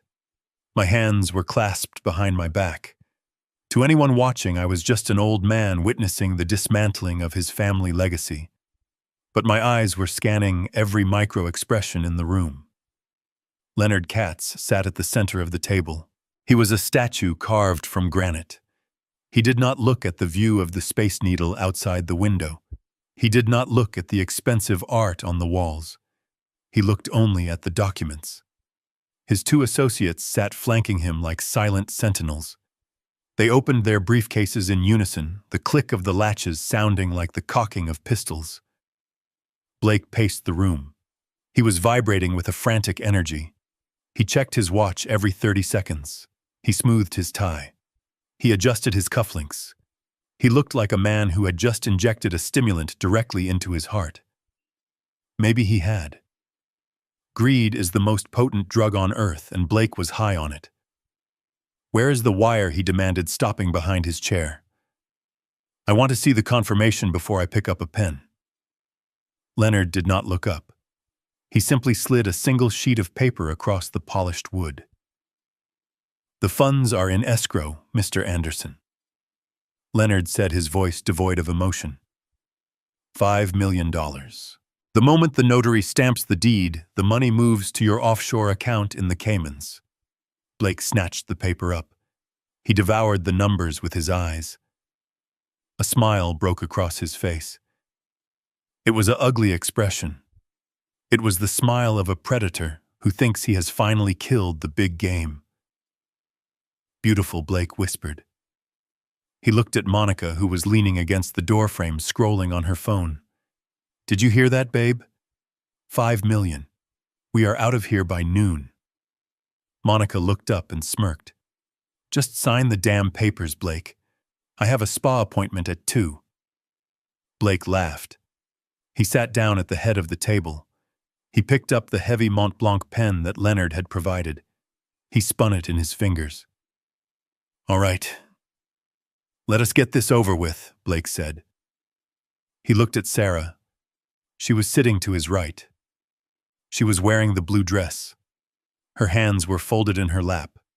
She was sitting perfectly still. Too still. Blake did not notice the difference. He did not see that her spine was straight. He did not see that her eyes were clear. He only saw what he wanted to see. A broken object. A prop. Sarah, Blake said, his voice dripping with condescension. "Listen to me very carefully. These nice men are going to show you where to sign. You are going to write your name exactly as it appears on your driver's license. Do not shake. Do not cry. And for God's sake, do not start talking about the spiders in the walls. We do not want to scare the buyers, do we?" Sarah did not answer. She just looked at him. "Did you hear me?" Blake snapped, leaning in close to her face. "I heard you, Blake," Sarah said. Her voice was soft but steady. "Good," Blake said. He turned to the lawyers. "She is having a good day. We adjusted her medication. She understands what she is doing." Leonard nodded slowly. He pushed the first document toward Blake. "This is the sale agreement," Leonard said. "It outlines the transfer of the structure and all attached fixtures." Blake did not read a word. He flipped to the last page. He signed his name with a violent slash of ink. "Done," Blake said, flipping the document closed. "Next."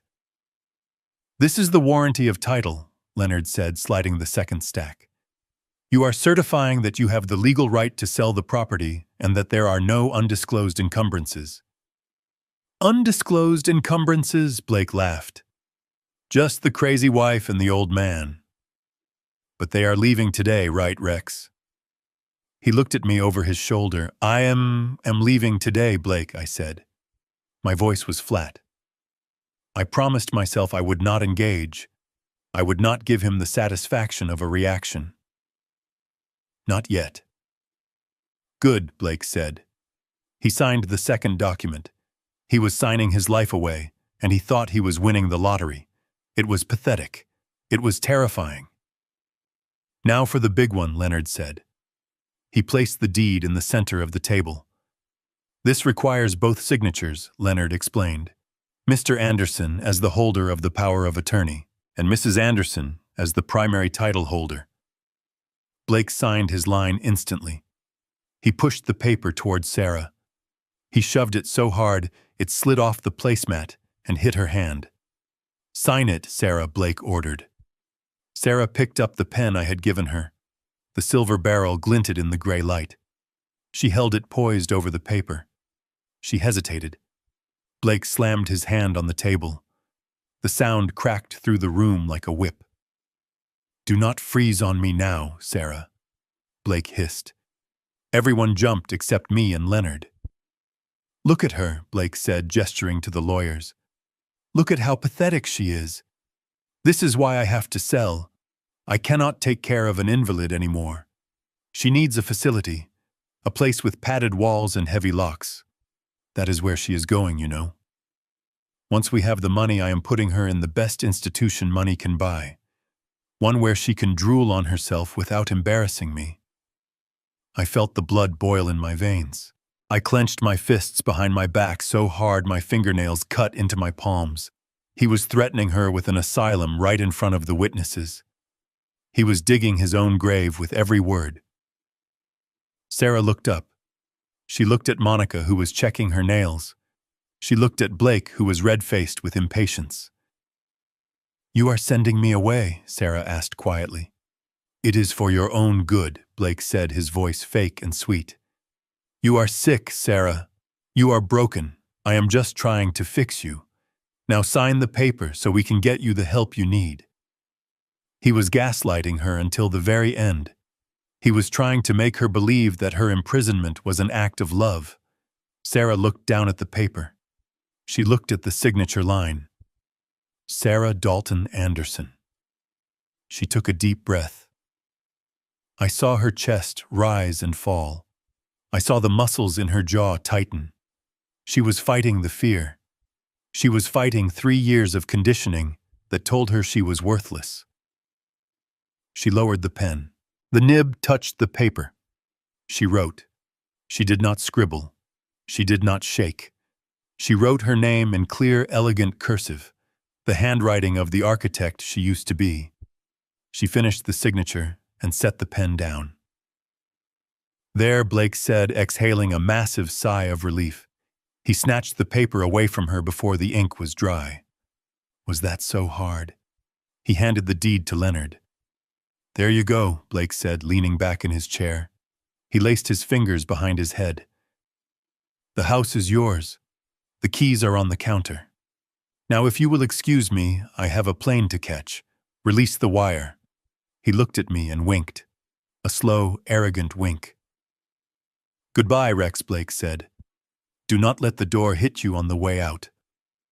I stepped away from the fireplace. I walked toward the table. The floorboards creaked under my boots. Leonard did not move to release the wire.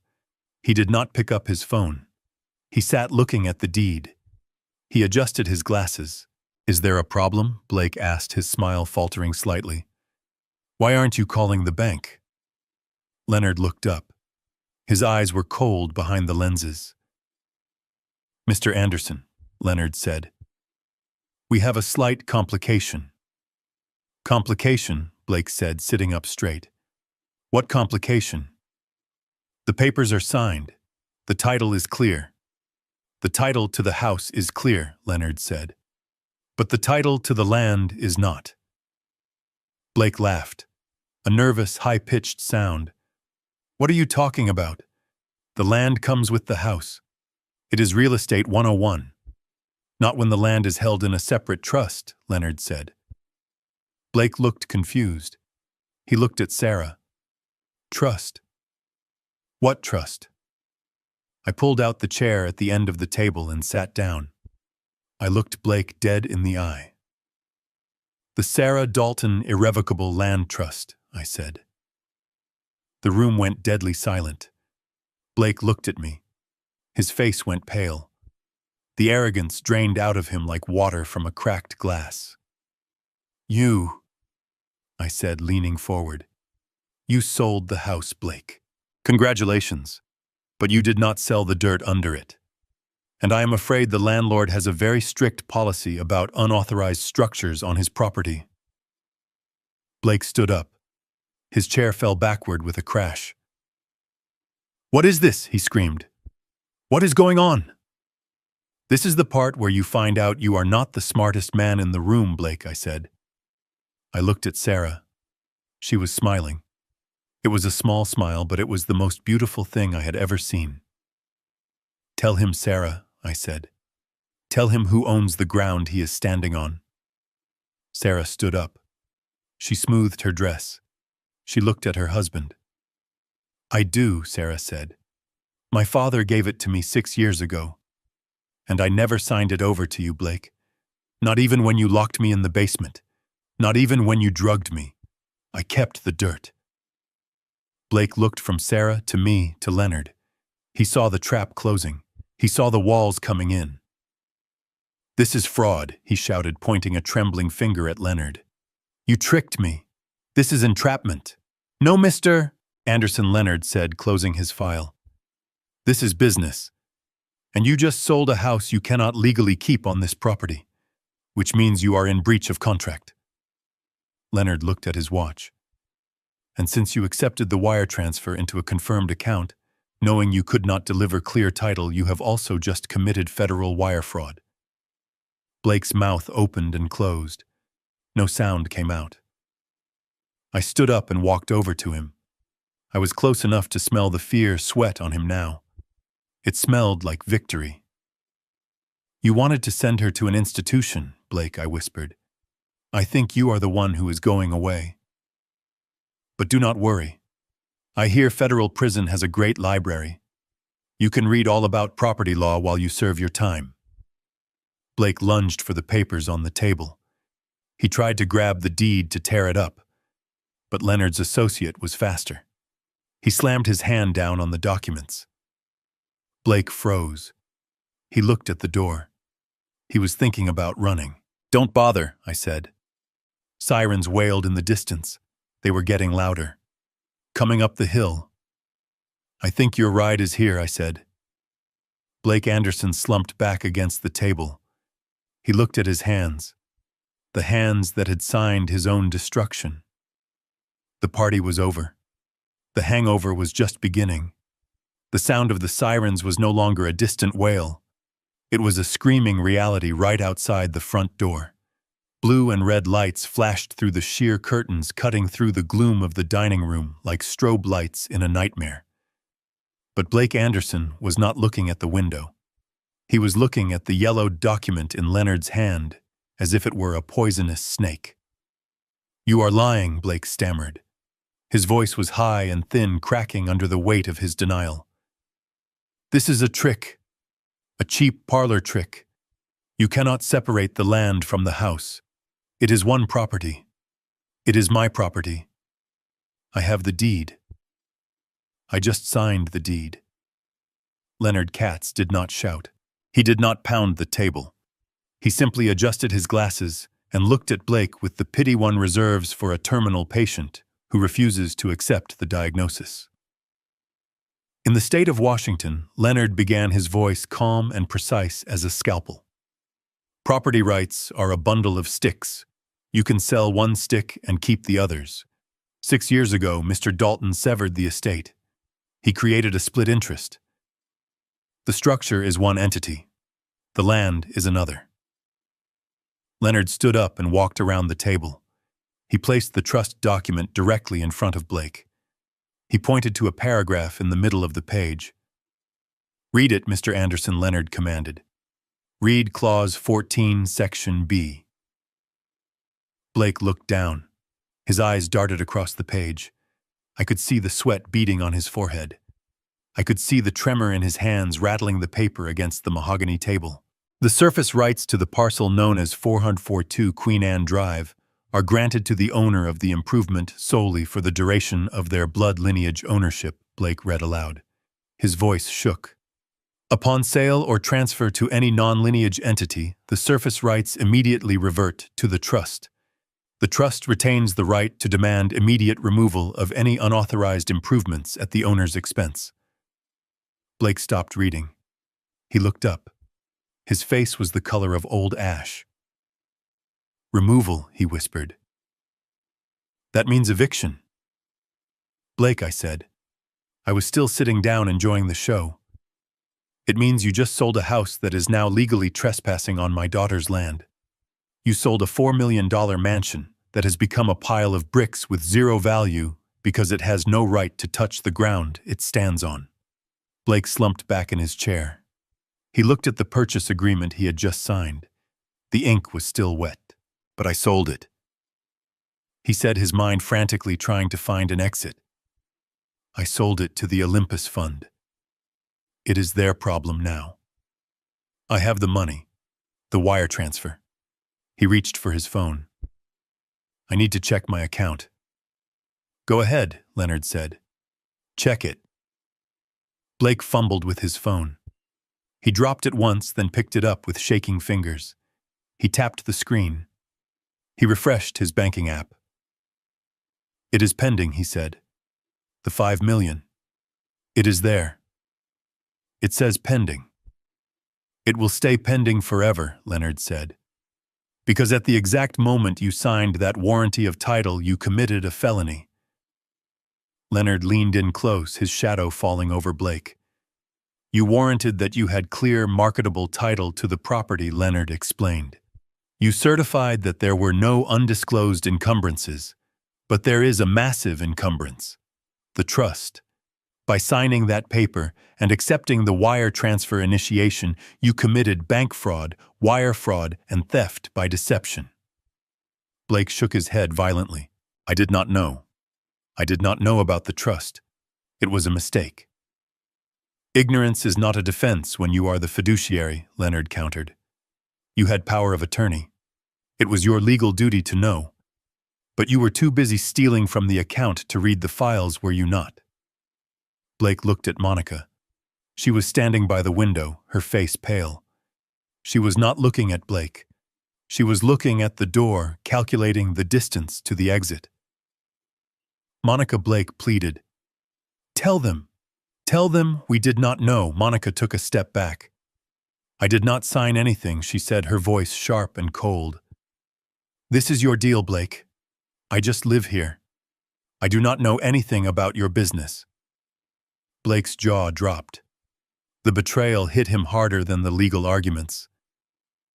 "You spent the money," he screamed. "You bought the cars. You bought the jewelry. You knew everything." "I knew nothing," Monica shouted back. She looked at me, her eyes wide and innocent. "Mr. Dalton, surely you know. I was just an employee. I was just doing what he told me. I was a victim too." I laughed. It was a dry, harsh sound that stopped her dead. "A victim," I repeated. I stood up and walked toward her. I reached into my pocket and pulled out the metal box from the safe. I tossed it onto the table. It landed with a heavy clatter. I opened the lid. The vials of haloperidol glinted in the flashing police lights. "A victim does not inject a woman with antipsychotics," I said. "A victim does not kick a defenseless girl when she is scrubbing the floor." "I have the recordings, Monica. I have the video from the hidden cameras. I have the logbook where you wrote down every dose you administered." Monica's face crumbled.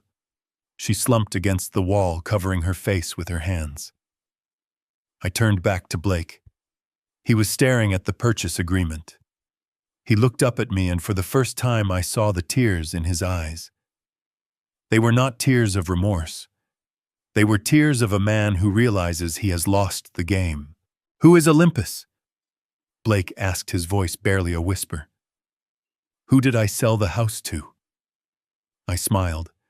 It was the smile of the wolf who has cornered the rabbit.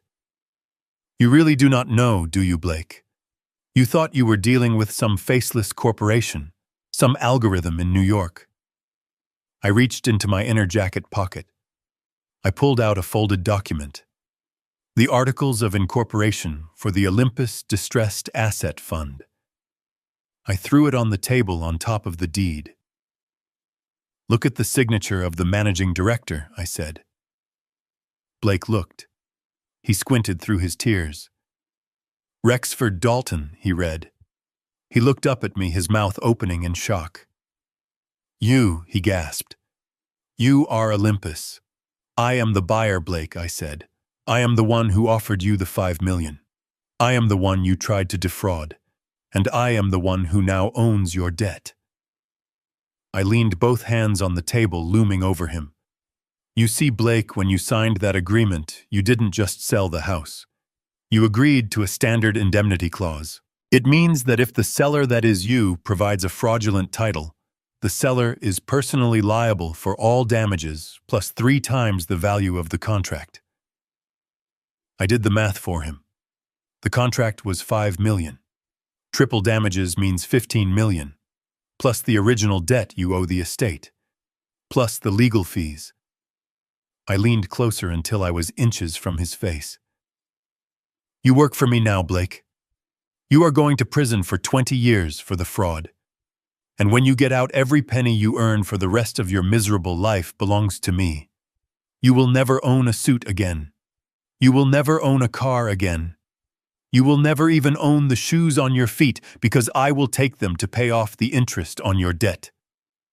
Blake began to hyperventilate. He tugged at his collar, trying to loosen the tie that was suddenly strangling him. No, he wheezed. No, this cannot be happening. I am Blake Anderson. I am a visionary. You are a tenant, I said, and your lease is up. The front door burst open, or burst. Heavy boots thundered into the foyer. Voices shouted. Federal agents. Nobody move. Hands where I can see them. 4 agents in windbreakers with FBI emblazoned on the back stormed into the dining room. They had their weapons drawn but lowered them when they saw the situation. Leonard Katz stepped forward. He pointed at Blake. That is your man, Leonard said. Blake Anderson. We have the signed confession of wire fraud right here on the table. 2 agents grabbed Blake. They hauled him out of the chair. He did not fight. His legs had turned to jelly. He hung between them like a sack of wet laundry.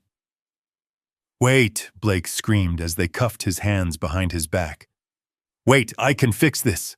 Rex, please. Dad, we can make a deal. I can work it off. I am a good earner. I looked at him. I looked at the man who had turned my daughter into a servant. The man who had mocked me. The man who had thought he was untouchable. I do not make deals with terrorists, I said. They dragged him toward the door. As he passed Sarah, he stopped. He dug his heels into the carpet. Sarah, he shouted. Sarah, tell them. Tell them I took care of you. Tell them we are a team. You love me, right? You signed the papers because you love me. The room went quiet. The agents paused, waiting to see if the victim would speak. Sarah stood up. She walked over to Blake. She looked him up and down. She looked at the handcuffs. She looked at the tear-stained ruin of his face. She did not flinch. She did not look at the floor. I was a maid in this house, Sarah said, her voice clear and strong. I cleaned your floors. I washed your dishes. I took your poison. She leaned in close so only he could hear. But I never loved you, Blake. I was just surviving you. And now... She reached out and plucked the silk pocket square from his suit jacket. She wiped a speck of dust from his lapel just like a maid would.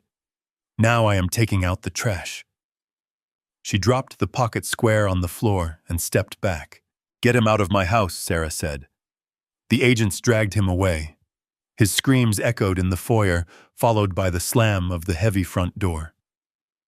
Monica was next. An agent approached her. Monica Stevens, he asked. She nodded, trembling. We have a warrant for your arrest as an accessory to fraud and elder abuse. They cuffed her. She did not scream. She just looked at me with dead eyes as they led her out. The room was suddenly quiet. The blue and red lights still flashed outside, but the siren had stopped. Leonard Katz began to gather the papers. He put the deed in his briefcase. He put the trust document back in his file. Well, Leonard said, snapping the briefcase shut. That went according to plan. I looked at him. Thank you, Leonard. Don't thank me, Leonard said, putting on his fedora. Thank the law. It is slow and it is ugly, but sometimes, just sometimes, it works. He nodded to Sarah. Mrs. Anderson. Or should I say Ms. Dalton? Ms. Dalton, Sarah said. Definitely Ms. Dalton. Leonard smiled. He tipped his hat and walked out, leaving us alone in the dining room. I looked at Sarah. She was standing by the table, her hand resting on the spot where Blake had signed his life away. She looked exhausted. The adrenaline was fading, and the reality of the trauma was setting in.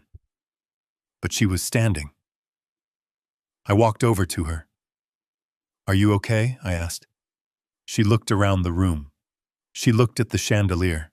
She looked at the empty chairs. He is gone, she whispered. He is gone, I confirmed. He is never coming back. She looked at the floor where the pocket square lay. She picked it up. She walked over to the trash can in the corner and dropped it in. Dad, she said, turning to me. Yes. I am hungry, and I do not want to cook. I smiled. The first real smile I had felt in 6 years. Get your coat, I said. Let us go get some pancakes. And Sarah. She looked at me. You can wear shoes in the house now. She looked down at her bare feet. Then she looked up at me and smiled. I think I will buy some boots, she said. Big, heavy combat boots, just like yours. We walked out of the house together. We left the mess for the lawyers.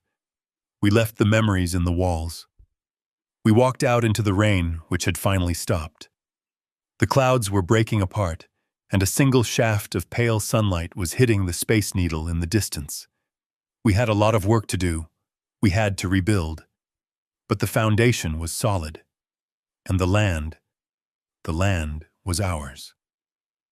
The dining room was no longer a place of business. It was a crime scene processing unit. The federal agents moved with the precise mechanical efficiency of men who had done this 1,000 times before. They did not care about Blake Anderson's tears. They did not care about his shouting. To them, he was just another white-collar criminal who thought a suit was a shield against the law. I watched from the fireplace, my arms crossed over my chest. I felt a deep, quiet satisfaction settling in my bones. It was the feeling of a building finally coming down after the charges have been detonated. The dust was rising, but the structure was gone. Blake was on his knees. The arrogance that had defined him for years had evaporated, leaving behind a sobbing child. One agent was reading him his rights. You have the right to remain silent. Blake was not remaining silent. He was babbling. It was not me, he pleaded, looking desperately at Leonard Katz. It was the market. The market crashed. I was going to pay them back. I swear I was going to pay everyone back once the development in Belize came through. Leonard did not look up from his briefcase. He was methodically packing away the documents that had sealed Blake's fate. There is no development in Belize, Blake, Leonard said calmly. We checked.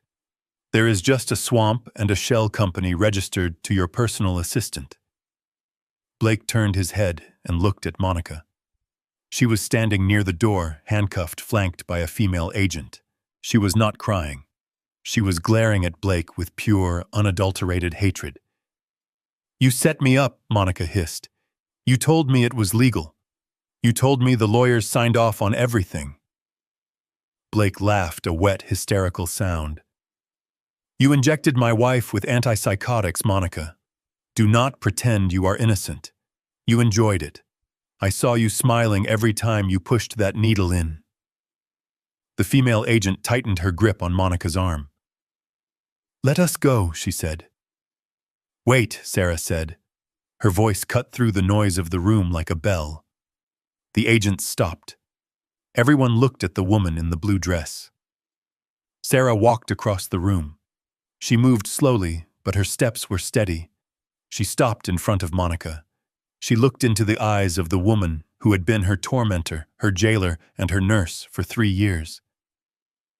Sarah leaned in close. She did not raise her voice. "Do you remember what you told me?" Sarah asked. "When I begged you for water. When I begged you to stop the spiders from crawling on the walls." Monica looked away, refusing to meet her gaze. "You told me that pain was the only thing that was real," Sarah continued. "You told me that I deserved it because I was weak."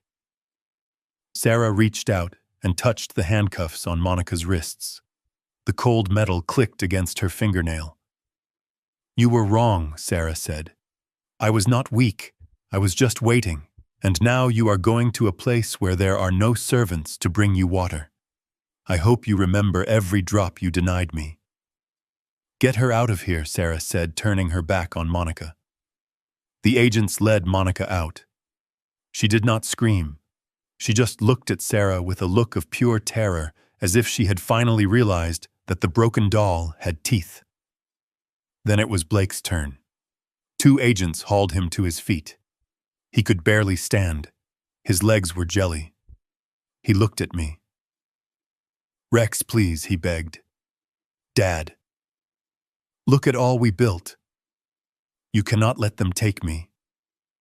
I am family." I walked over to him. I looked him up and down. I saw the fear in his eyes. It was the same fear I had seen in Sarah's eyes for days. "You are not family, Blake," I said. "You are a structural defect, and I just condemned the building." "Take him away," I told the agents. "No," Blake screamed as they dragged him toward the door. "Sarah, help me. I love you. I love you, baby." Sarah did not look at him. She walked over to the window and watched as they shoved him into the back of an unmarked sedan.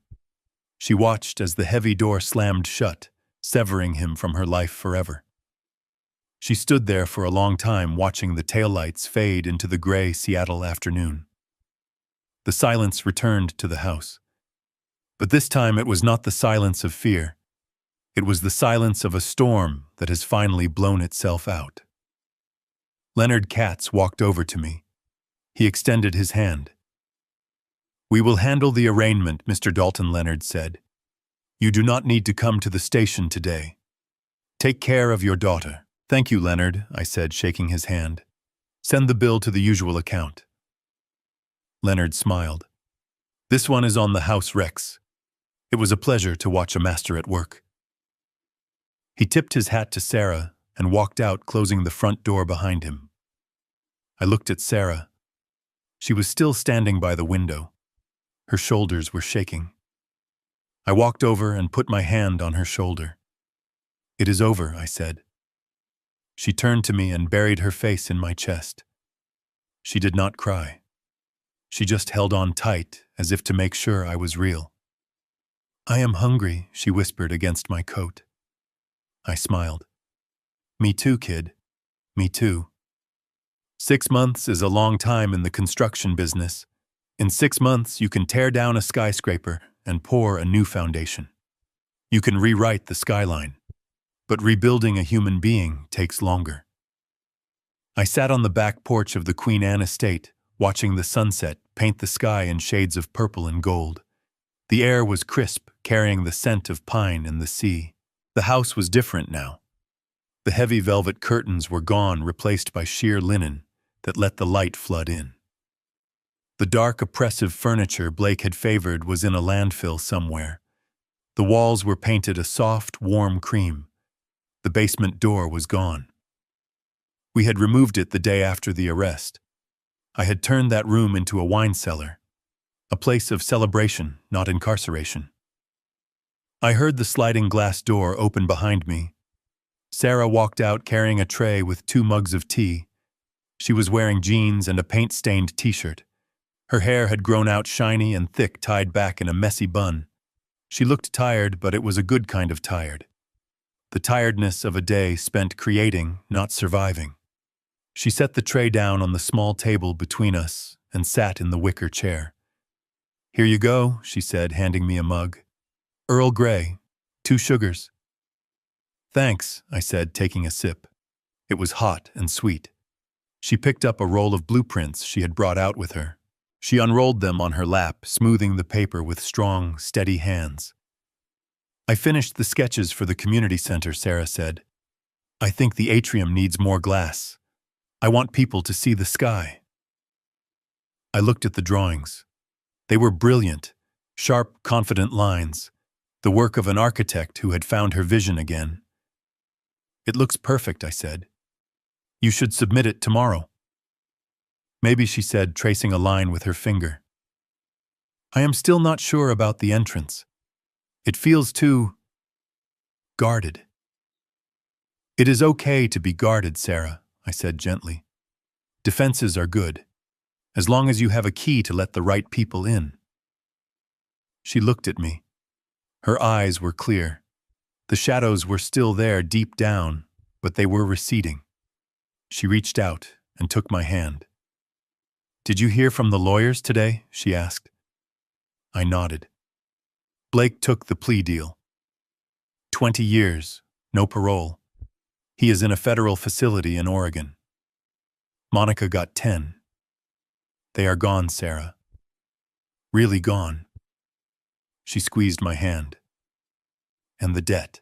Paid, I said. The Olympus Fund has officially forgiven the loan. You own the house free and clear. You own the land. You own your life. She smiled. It was a genuine smile, one that reached her eyes. I could not have done it without you, Dad, she said. You came back. I will always come back, I said. I am the contractor, remember? I do not leave until the job is done. She leaned back in her chair, looking out at the city lights twinkling below. I think the job is done, she said softly. Now we just have to live in the house.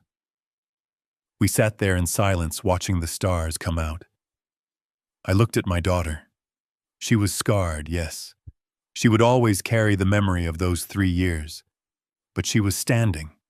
She was building. She was a Dalton. I took a sip of tea. The war was over. The enemy was defeated. And for the first time in a long time, I did not need to check the perimeter. I could just sit here and watch the lights. This is Rexford Dalton signing off. Remember, family is the structure you build, not the one you are born into. And if someone tries to tear it down, you do not just repair it. You reinforce it. If you enjoyed this story, hit the like button and share it with someone who needs to hear it. And tell me in the comments below, what is the one thing you would fight for, no matter the cost? Until next time, stay vigilant.